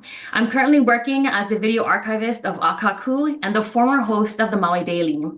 I'm here today with a heavy heart, deeply concerned about the recent actions taken by the DCCA, which could have severe consequences for community media in Maui County and across Hawaii. As someone who has worked in local media, I have witnessed firsthand the essential role that public access media like Akakū plays in our communities. Akakū has been an essential resource for Maui County for decades, providing a platform for our voices, our stories, and our history. From covering critical news after the tragic Lahaina wildfire to providing a space for local dialogue, Akakū has connected our community in ways that no other media outlet can. But today, the very existence of Akakū and other public access stations is at risk. The DCCA is proposing to divert a significant portion of franchise fee revenue, funds that were meant to support public access, education, and government programming, away from stations like Akakū and into a state-run internet project with little to no public oversight. This is not just an issue for Akakū. It's a threat to the heart of community media across the state. But what concerns me the most is the lack of transparency and the public input in this process. These decisions are being made behind closed doors without a proper assessment of how they will impact our community. As someone who has been part of this process, I can tell you that the needs of our residents, especially with the rapid pace of technological and social change, are not being adequately considered. If these changes are allowed to continue, Akakū faces serious financial hardship. The critical services that we provide at Akakū, services that give our community and county a voice, are at risk, and we cannot afford to lose this platform. And so that is why I urge the DCCA to commit to continuing to fund Akakū at the agreed upon 3% of franchise fees throughout the term of the renewal. This funding is vital for us to maintain our independence and ensure that we can continue to offer unbiased, locally driven programming. And additionally, I ask that Spectrum be required to broadcast Akakū channels in high definition at no extra charge. This is a basic right for our viewers, and it ensures that we can compete fairly with other networks. And so I ask the DCCA to continue to support Akakū and all that it represents for the people of Maui County. Together, we can protect the future of local media and ensure that it continues to serve our community for generations to come. Thank you for your time. Mahalo. Thank you. Mahalo. Dick Mayer. Yes, can you hear me? Yes, go ahead. Thank you. There are always two sides to an issue, and I'm going to try to present both sides. On behalf of Spectrum, I would like to thank the DCCA for conducting only a meeting here on Maui rather than a proper hearing, which would require much more formal and appropriate techniques for the DCCA to ask testifiers questions and to probe into the details of an issue. Thank goodness Spectrum is not being required to go through a hearing process as Oceanic Time Warner had to do in 2013 on all of the islands. We also would like to thank DCCA for making sure that we were not required to post on our website, on your website, our application for franchise renewal, as was done in 2013 when Oceanic Time Warner made the most recent application for a Maui franchise renewal. This has saved us considerable amount of money and has allowed us to hide our financial details and obligations from the public. Mahalo. Spectrum is also thankful that DCCA has not interfered with our ability to constantly raise the rates that we charge to our Maui customers. We have been able to make large profits, and it is being done without the interference of DCCA. Furthermore, because of Spectrum's considerable profits, we are able to help the state political leaders in their campaigns. So you see, we not only serve Maui residents, but also the political leadership of Hawaii. Mahalo. Spectrum appreciates that the DCCA has not called the franchise license renewal to the attention of the public. The only way that the public has heard about this meeting today is because of the nasty efforts by Akakū to let the people of Maui know what is going on. Without meeting publicly, we would not have been able, without meeting publicity, we would have been able to get by this without allowing the people of Maui to even know that we were asking for this long-term, very profitable franchise renewal. And now for the other side. My name is Dick Mayer. I taught economics for 34 years here at the University of Hawaii, Maui College, and I'm now retired, and now I'm a retired professor emeritus. I also was the coordinator for the Alliance of all of the Maui community associations for many, many years. Spectrum has been overcharging Maui residents for a long time. There seems to be no control or regulation of their gouging of Maui families. They do not deserve a license extension. Spectrum rates have effectively stolen money from Maui residents for many years. Maui County is very different from Honolulu and the other counties. Akakū needs to serve the public on 3 islands. Honolulu has many TV stations and a daily newspaper to provide information. There is no daily newspaper on Maui, nor is there a TV station here, other than the Akakū broadcasts. We need Akakū's reporting of Maui County government's activities and actions and reporting on their community events here in the county. Spectrum has done everything it can to thwart Akakū by only allowing channels at one level. They should be required to have Akakū not only on 53 through 55, but also on 153 to 155 and 1053 to 1055. That is not happening now. It has not. Spectrum has acted in a most abusive manner by not allowing high definition, which Akakū is equipped to provide. If the DCCA is unwilling to protect Maui residents, we should seek to have its funding reduced or removed entirely due to malfeasance and disregard of their obligations to serve the needs of Hawaii, or perhaps even better, because the cable company is a utility, the whole approval of their franchise should be transferred to the state's Public Utilities Commission, which does conduct hearings and would be able to do it more properly.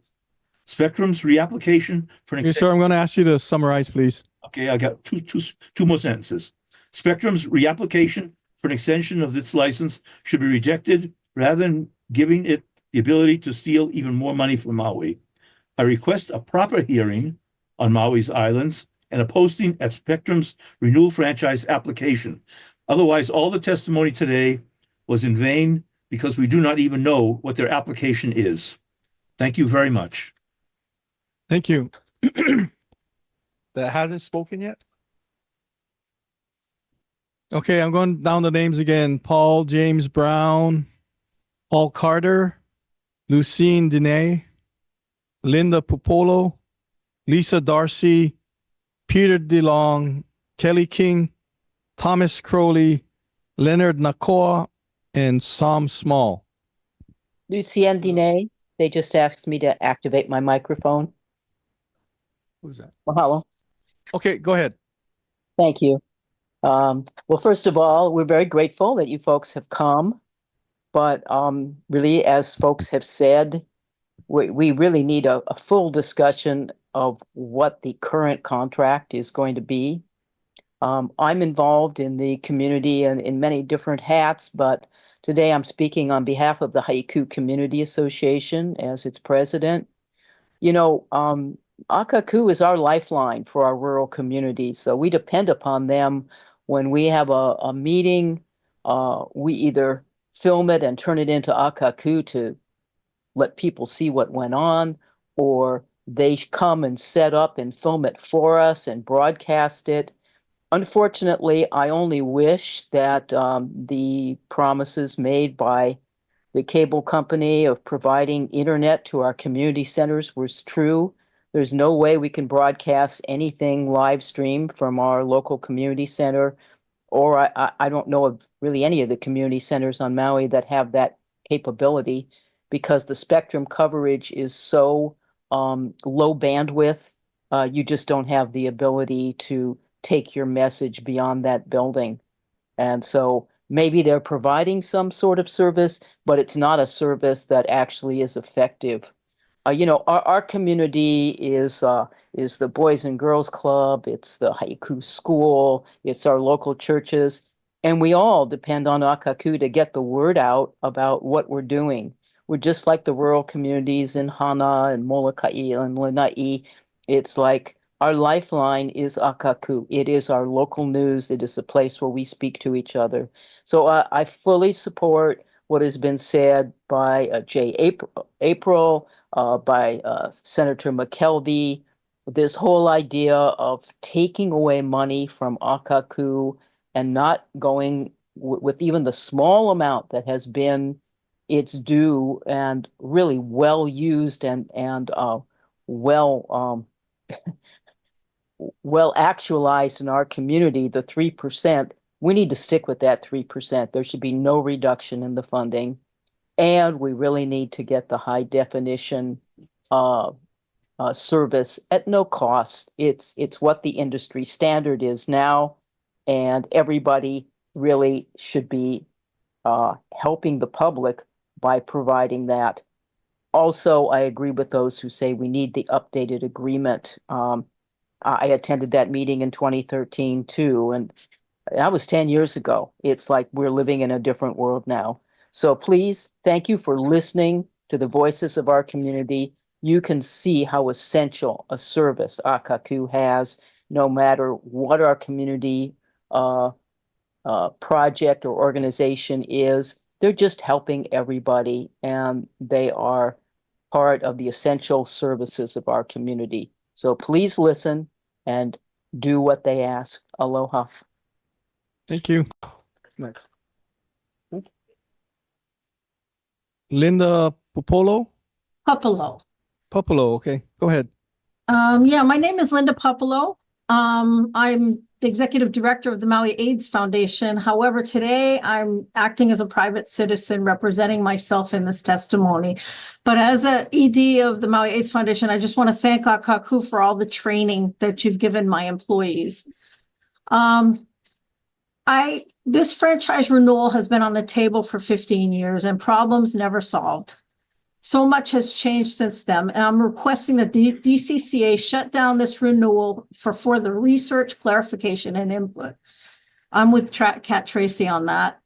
When Spectrum sat down and addressed the crowd, it shows you the adversarial relationship right from the get-go, because they said they were happy to see you here, but they didn't say they were happy to see the testifiers. They didn't say anything to us.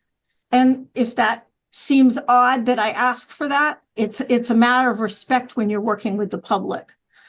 In 2013, DCCA Director Keali'i Lopez received the following recommendations, which hold true from former Olelo ED Roy Amamiya. And to my knowledge, these recommendations have never been addressed. To advocate rigorously for Maui County citizens, to negotiate appropriate resources, both financially and in terms of dedicated channel spectrum, so that the community voice can continue to thrive. Think about that, the community voice continue to thrive, which is the theme of today. Ensure that the video on demand opportunities for community program is facilitated and supported by then Oceanic Time Warner, now Spectrum, as an additional viewing option and not in place of a lower tier channel time.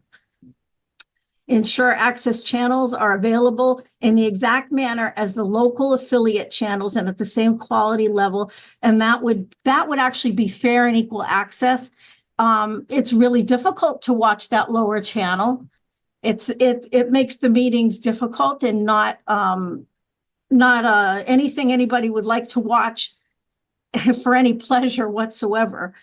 Formalize a process for PEG expansion into the future forms of distribution that may not be known at this time, including advanced internet applications and other future technologies. In other words, let's work together. I don't know why.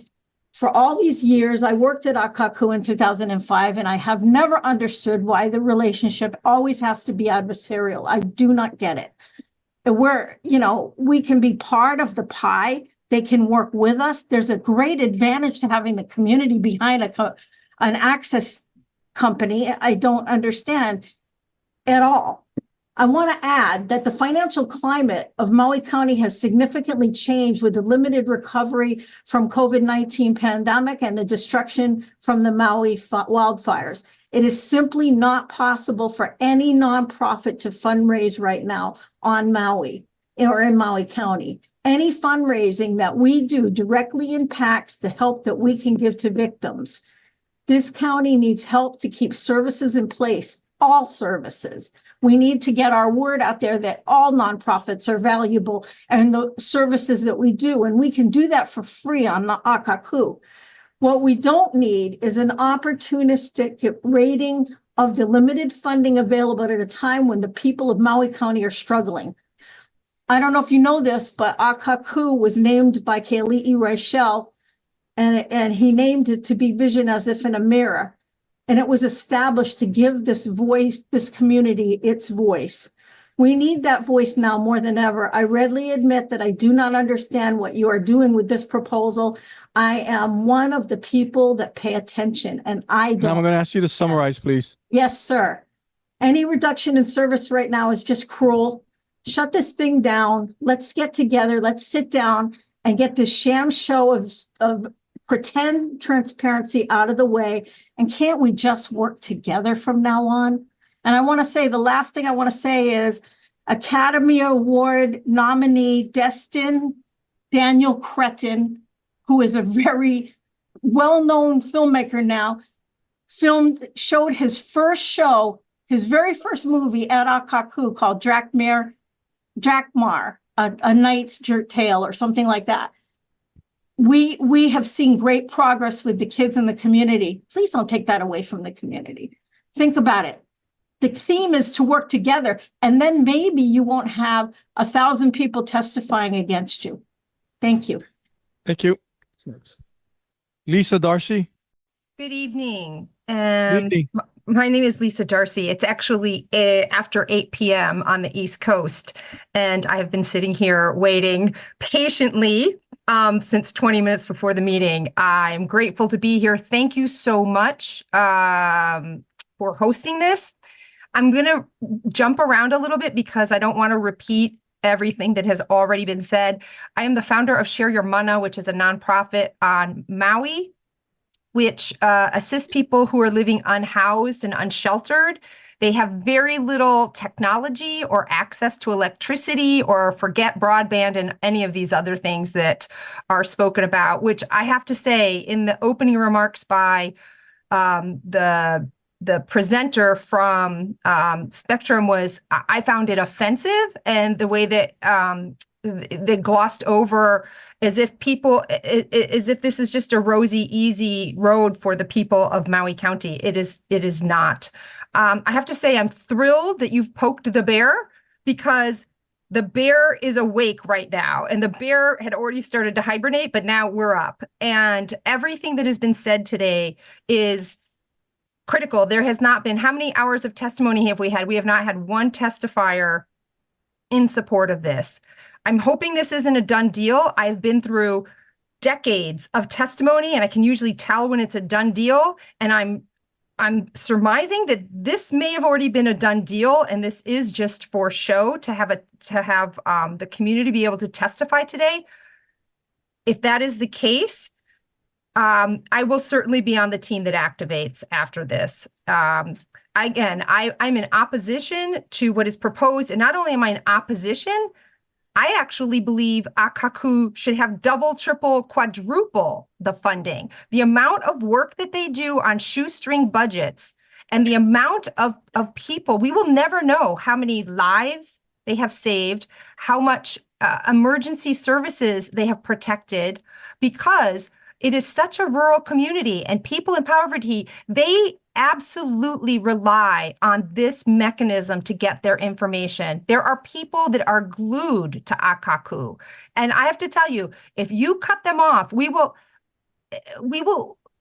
suffer even more deeply. This is a crisis. This is not something that should be taken as just okay today.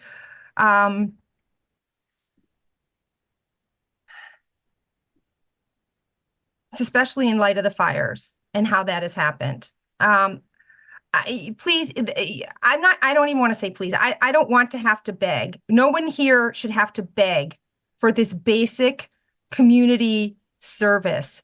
This needs protection. It needs elevation. It has brought so many people who have no access to information safety.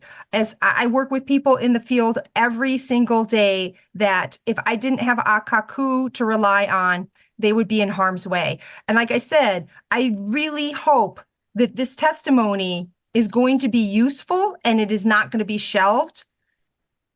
This community is speaking so loudly that I hope it reverberates across the country, and even more so. And we need to go help protect Kauai if this is the threat.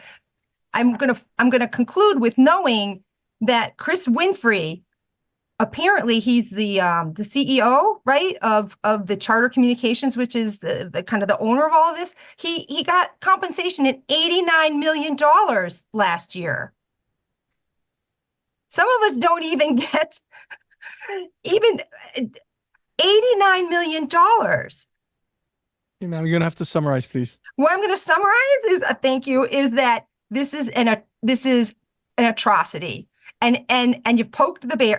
Please do not poke. Please help the bear go back to sleep. Give the bear a nice, comfy, warm place to sleep, and make sure that the message gets passed on that not only should Akakū receive more funding, but I almost feel like I need an apology to have to be here and spend my entire all this time for a basic community function. Mahalo. And thank you. Have a good evening. Kelly King.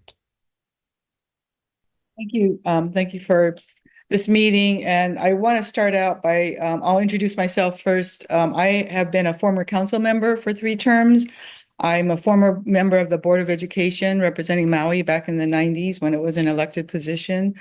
I was also a former board member of Akakū in the past. And I've been on the advisory committee for UHMC for the Sustainable Sciences Management Program that you heard Jordan Hawker talking about earlier. And so, my life, that's about a third of my professional life. And that's the third that was heavily concerned with the services that Akakū gives this community. So I'm here in support of everything you've heard mentioned earlier. So I'm not going to go through all the specifics except that to say that I support everything they're asking for as far as funding. I think Akakū deserves more funding, not less funding, and more support. It's been an incredible part of our community. And I want to thank you too, Dean, for hearing out our testifiers, because I just came from a meeting last week with some of my former colleagues on the council who cut the testifiers' testifying time because it was obvious they had already made up their minds. So I'm hoping that you haven't done that, and I'm hoping that you're actually here to understand how valuable Akakū services are to this community. And I think like Lisa just said, I haven't heard one person that was against Akakū and didn't think it was a valuable part of our community. But I also want to, I just want to share with you from my perspective as a former public official, elected official, and somebody who worked at the college and for the State Board of Education, is that these services are so important. And you heard it mentioned earlier about our tri-aisle configuration. So if you think, I noticed as a neighbor island member on the State Board of Education, how affected our community was by being a neighbor island. And I had to get them to try to stop calling us the outer islands. Because I said at one meeting over there, you sound like you think everything revolves around Oahu. And the answer I got back was, well, doesn't it? So, this is how we feel. And the unfortunate thing about the state of Hawaii, and especially the county of Maui, is that we have a hard time holding our public officials accountable. And sometimes the only way to do that is to sue. And that's why there's so many lawsuits in Maui County, because you can't get even as on the council, when we pass policy, there's nothing that gives us the authority to make sure that the administration follows through with those policies and implements the actual budget items that we pass. So that's one of the places that we're coming from, our community is coming from, is that how do we protect ourselves and get your agency to do what it's supposed to do, or any agency for that matter. We, to a large extent, and I don't think anyone's mentioned this, but to a large extent, we've been watching on the national level and the state level, people losing their freedoms left and right. And this last election was really scary. So we're looking at a future where we're going to have to fight for every freedom we have, every scrap that we have, every service that we have for our kids, for our next generation. I'm a mother and I'm a grandmother, but because I've been on the State Board of Education, I feel like I really feel that way about all children in the state of Hawaii, that we have to look out for their future. So Akakū is such you heard what an inherent part of our community it's become and how it's almost part of the education system over here. And I say that from somebody who sat on the board when it was a really volatile time. And I recognize that volatility came from the passion that everybody has for this organization. So I'd like to mahalo all the people who came out and testified, because I was planning to get on and hopefully testify and then exit. But it's been such a beautiful thing watching our community come out in support. And we've heard from professionals, we've heard from Kahuna, we've heard from teachers and students and people who were broadcasters, people who were performers, people who are community members from all over this county. It's just been really impressive and heartfelt. I was kind of thinking somebody should take that and make a movie out of this testimony itself, because it's just been really special. But I hope it also impresses upon the DCCA how important this is to our community. And I don't think, if the decision is a done deal, I don't think that's going to sit well. And I don't want to see this. I don't want to see this community have to go through another lawsuit. So please take into consideration all of the testimony and the fact that if you did come here to find out how the community feels so you could incorporate that into your decision, you now know how our community feels about Akakū, and we appreciate the heck out of it. Everybody who's been a public official, everybody who's run for office and maybe didn't win and got a chance because of Akakū, everybody who's tried to have a voice and didn't have one without Akakū, because you can't get yourself on the news if you don't have a certain stature or you're not padding someone's pockets. This is what this organization means to us. So, thank you everybody in that room. I wish I had been there. I had my schedule changed, so I couldn't be there in person, but just watching everybody that I know around this community, you have seen from our community today, the best of the best people came out in support of Akakū. So thank you for listening. Thank you for still being here and for also affording people time. I never heard you, I know I heard you say, could you wrap it up? But I never heard you say, you have 2 seconds left, which is what I hear on the council all the time. And so I just want to really appreciate that. I'm going to wrap it up and thank you and thank all of my community for coming out today. Mahalo. All right, thank you. Leonard Nakoa? Yes, sir. How you doing, bro? All right. Mahalo. Go ahead. Yeah. Okay, I'm going. Yes, sir. Okay, bro. Me from Lahaina. Went through this thing with this fire from day one. Been on the ground fighting for my people of Lahaina. Still fighting for my people of Lahaina. I try to be the voice of Lahaina. And Akakū helped me out with that big time, okay? Doing all the stuff that we was going through here in Lahaina. Yeah, when everybody was all mentally stressed out and suffering. Okay? Akakū, when you get this young, up-and-coming, the video kind of guys, the camera kind of guys like that, like Maddie Schweitzer, Blake, them like that, they will be able to come and video some stuff about what was really going on when the government wasn't here. And when the people of Maui was doing everything, yeah, for at least 1 month. So mahalo Akakū. Mahalo for doing what you guys do. For educating Plant Me, I coached baseball 30 years. And Kanu. And I hear about kids going to Akakū, learning how to make this video kind of stuff. Yeah, so it's awesome. Yeah, and then yeah, plenty other things, like, okay, me, I testify like a bastard every time. I grumble. I can grumble. Okay? And a lot of the people who are grumbling for cannot make these meetings because they work. But they get the opportunity, thanks to Akakū, to come on top after I watch the bugger. So, yeah, Spectrum, oh my God, you don't know how long my story is going to be over here. And then all the other kind of words I'm going to use that I don't can use right now. Yeah, but they only make us suffer. Then I'll do nothing during the fires when our schedule is going.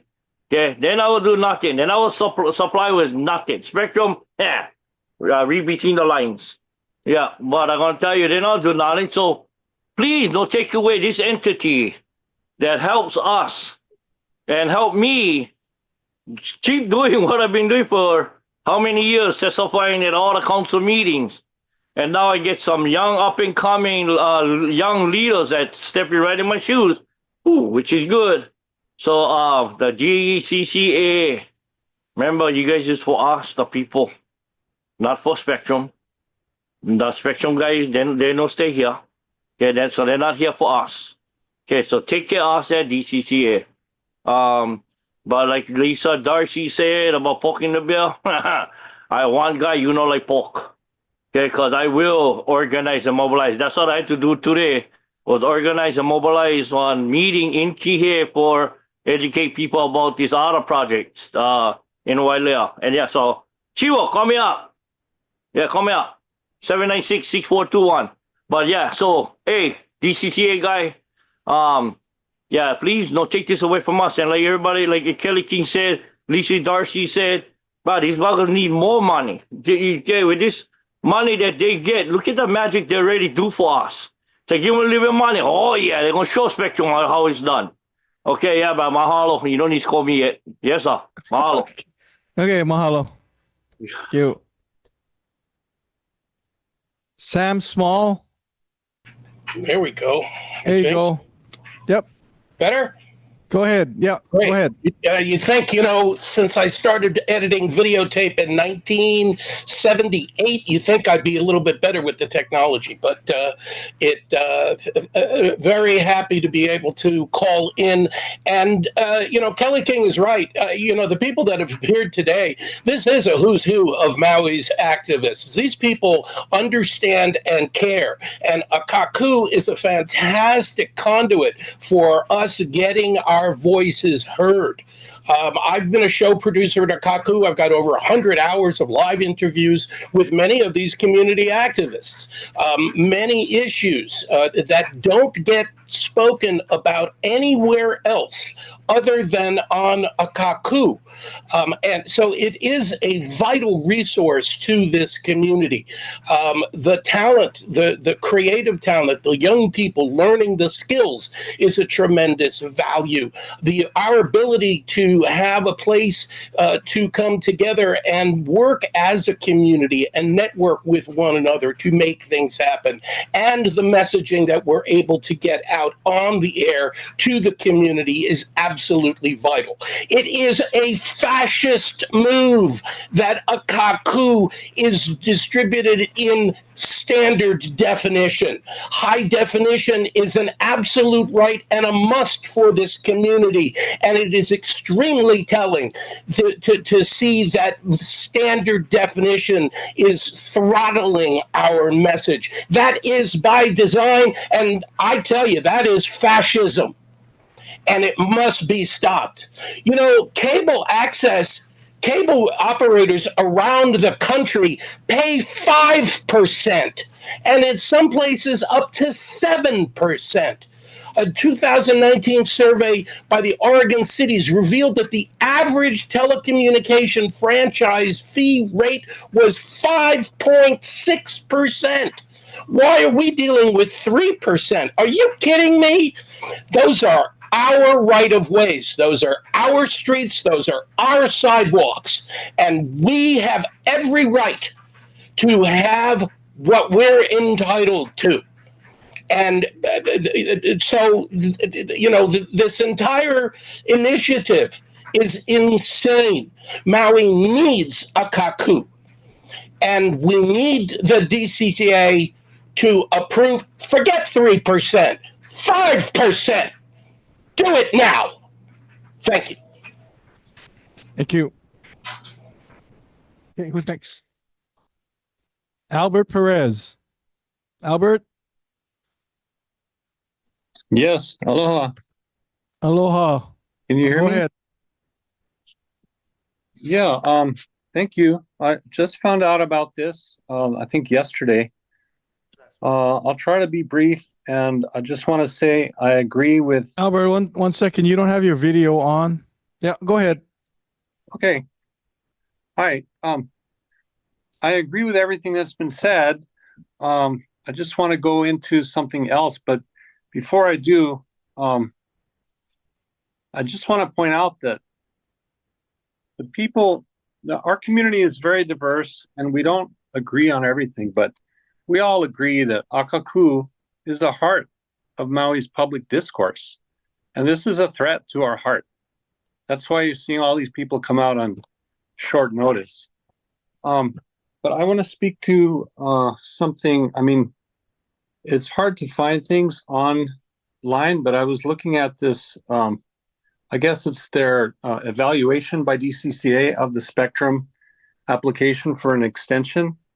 And I'm just reading from this line that says, DCCA concludes that Spectrum has generally provided satisfactory customer service to subscribers.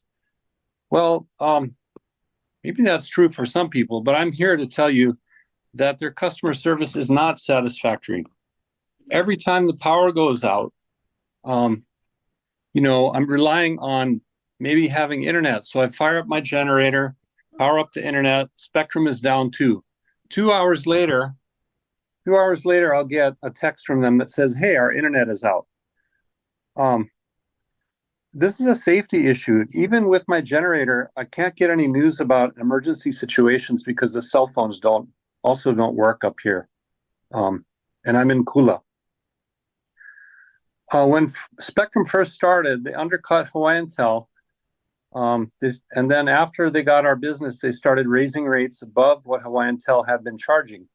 My friend in California, they were doing business there as Charter Communications, and he warned me about their predatory pricing strategy and their terrible customer service. So I wasn't exactly surprised, but I was disappointed. Also, when I call Spectrum customer service, I'm frequently switched to another line, and they say that the call dropped, just like almost every time. I have 2 lines coming onto my property. I only need one. I have called Spectrum twice. They said someone would call me back about removing that other cable line, and I have never heard back from them. And yeah, they're using our public right of way to make money. They need to pay us rent in exchange for that. Why are we charging so much less than they are across the country? Anyway, I just wanted to ask you to step on the brakes. We need Akakū in Maui County. Please fully fund Akakū and consider increasing to at least the average rate in the U.S. Okay, thank you. Thank you.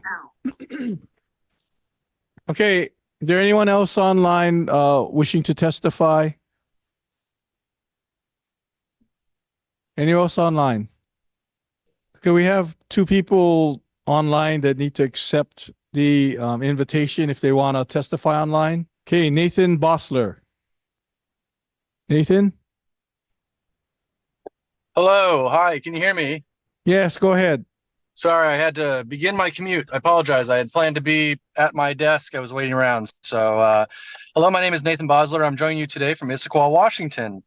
Thank you for allowing me the opportunity to speak on behalf of Akakū Community TV, an organization that does provide incredible value to Maui's residents and beyond.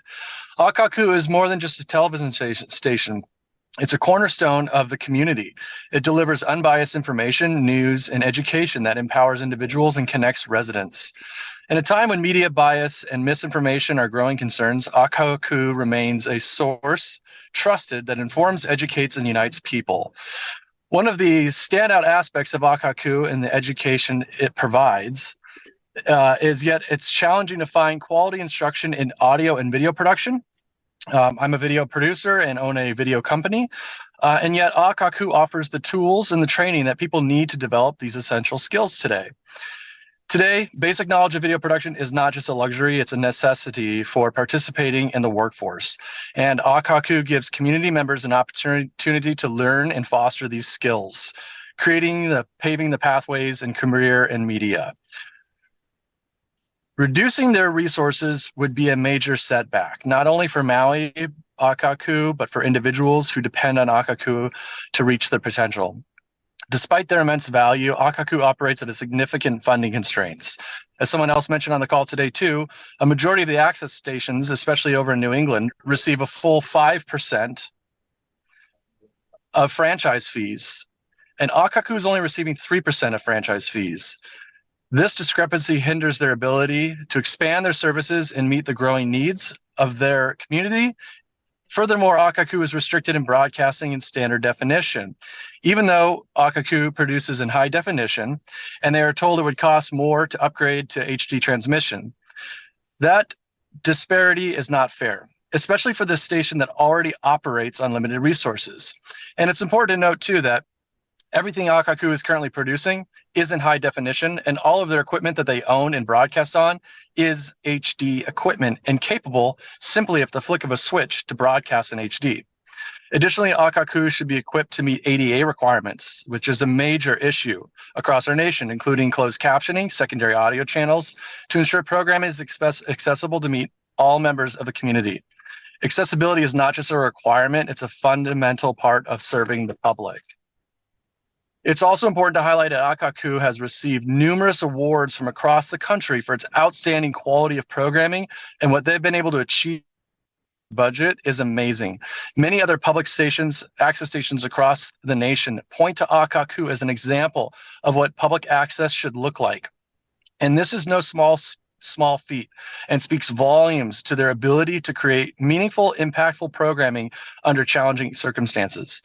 As the president of a corporation myself, I understand the importance of budgets and making every dollar count, but sometimes it's essential to look beyond the dollars and cents and see the value that's right in front of you. Akakū is not just about numbers, it's about helping people, providing opportunities, and creating a connected and better informed community. And Akakū does all this.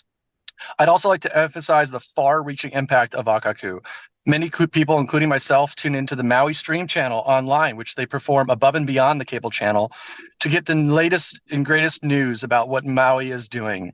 I've personally visited the facility and was blown away by the talent and passionate team and the incredible work that they do.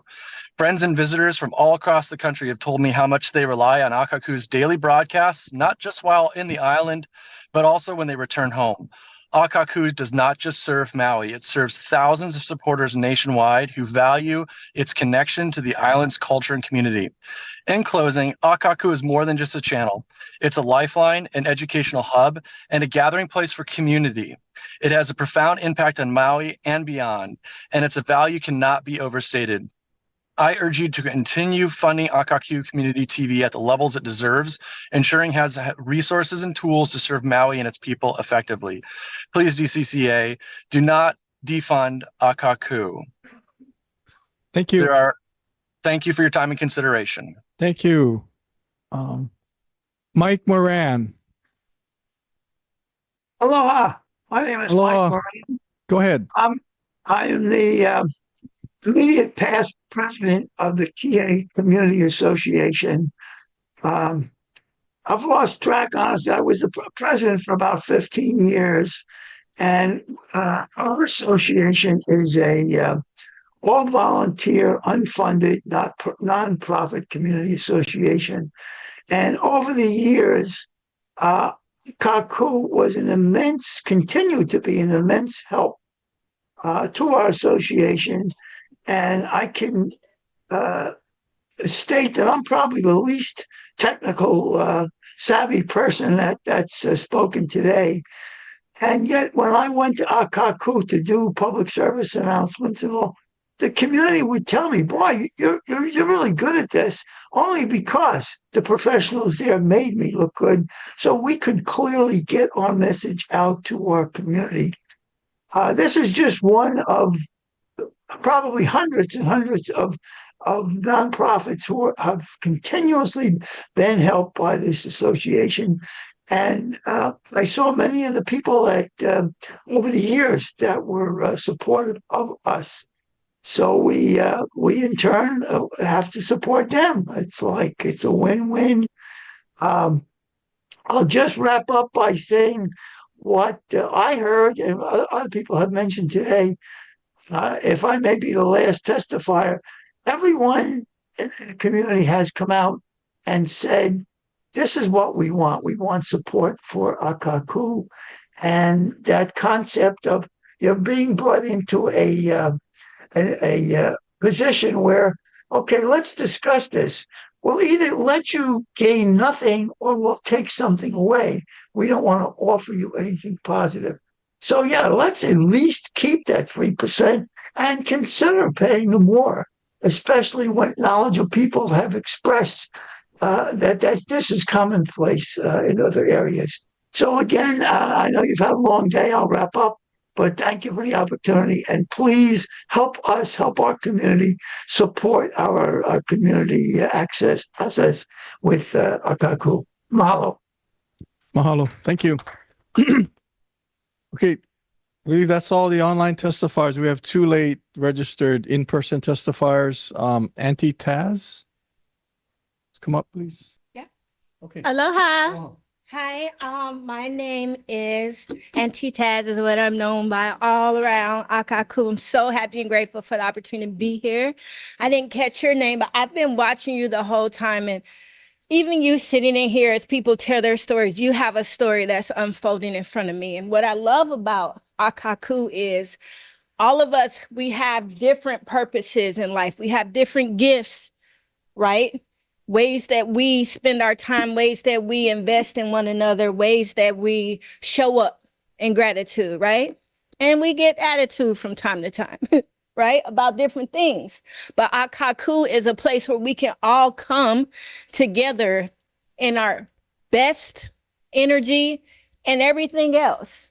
When we're scared, you know, when we need support, when we want to support someone else.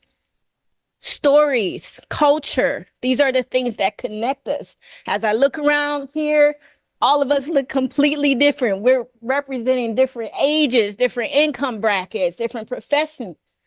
Sleepy John was up here earlier. He's like 80 plus years old, 82.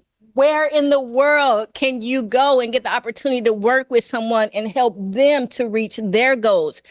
I happen to be an Akakū producer. I'm behind the scenes a lot. I support a lot of the different shows that come up. Some are award-winning. Sleepy Giant Maui After Dark that got awards. Kavika Hoke, he's the one who's doing Moku Moku. I had the opportunity to be in front of the camera and interview him. I've had the opportunity to work on elections behind the scene, whether it's hair and makeup or, you know, doing all the things that I can't believe with the amount of people that Akakū has in terms of those that are paid staff, what they're able to accomplish. And, you know, I just want to bring to attention, attitude reflects leadership, right? Our leader, right, at Akakū, Jay, he's so humble. He's got a great head of hair, right? You got to be able to love someone with great head of hair. I got the opportunity to meet your mom. You know, I've been on Maui since 2008. I was a cruise line worker, you know, right before the stock market crash. We all know what happened, the cruise industry. That industry shrunk. Loss of jobs affects economy, right? What happens, you know, when real estate bubbles? I've seen all these things that I was able to get information about from Akakū, but also been able to go to Akakū to give myself something positive to be a part of. There are so many skills that have been learned, you know, behind the scenes that are marketable. When people have marketable skills, they can do things to earn. And when they can do things to earn, they can do things to invest. And so the 3%, it sounds like, as I'm listening to all the testimonies, that it's coming across as kind of like a burden, but I kind of see it as an investment in the productivity of the Aina, of the people that live here. The more productive we are, the more that we can contribute back and create this beautiful like fabric of aloha that we all thrive off of, even when sometimes we pull more from it than we give to it. So 3%, I'm super nervous right now because I mean, I've never done anything like this, but I can tell you, every person that works at Akakū, they have a story. They show up, they do their best. Some of these people come from very high places to lend their gifts. And as a producer, when we work so hard with the help of all the people and, you know, trying to get our stories read, and it looks great when we recorded it. And then when we see it on Akakū and it's very Dusty, you know, do you remember that old show, you know, Married with Children, where or one of those Archie and Bunk, you know, the quality is so low. So I am asking, just as not only a person that's part of the community, but the person that wants to be a part of the solution, if we could view this as not like a dichotomy or, either or situation. Why can't it be and instead of either or? Why can't it be the 3% and Spectrum gets a win-win? It is a possibility to create a win-win situation and not a win-lose situation. So I want to thank you. I got to see you smile when I came up. That's awesome. And I know you're under pressure. Everybody here is taking on energy. I just want to send you all the aloha I can muster in this moment and say thank you to everybody who came out. It is really cool to be able to look on the screen and actually know and have spoken to people that are in TV land. These are real people with real stories. And I would just encourage you to stay connected. Thank you for your time. Thank you. Okay, Don James.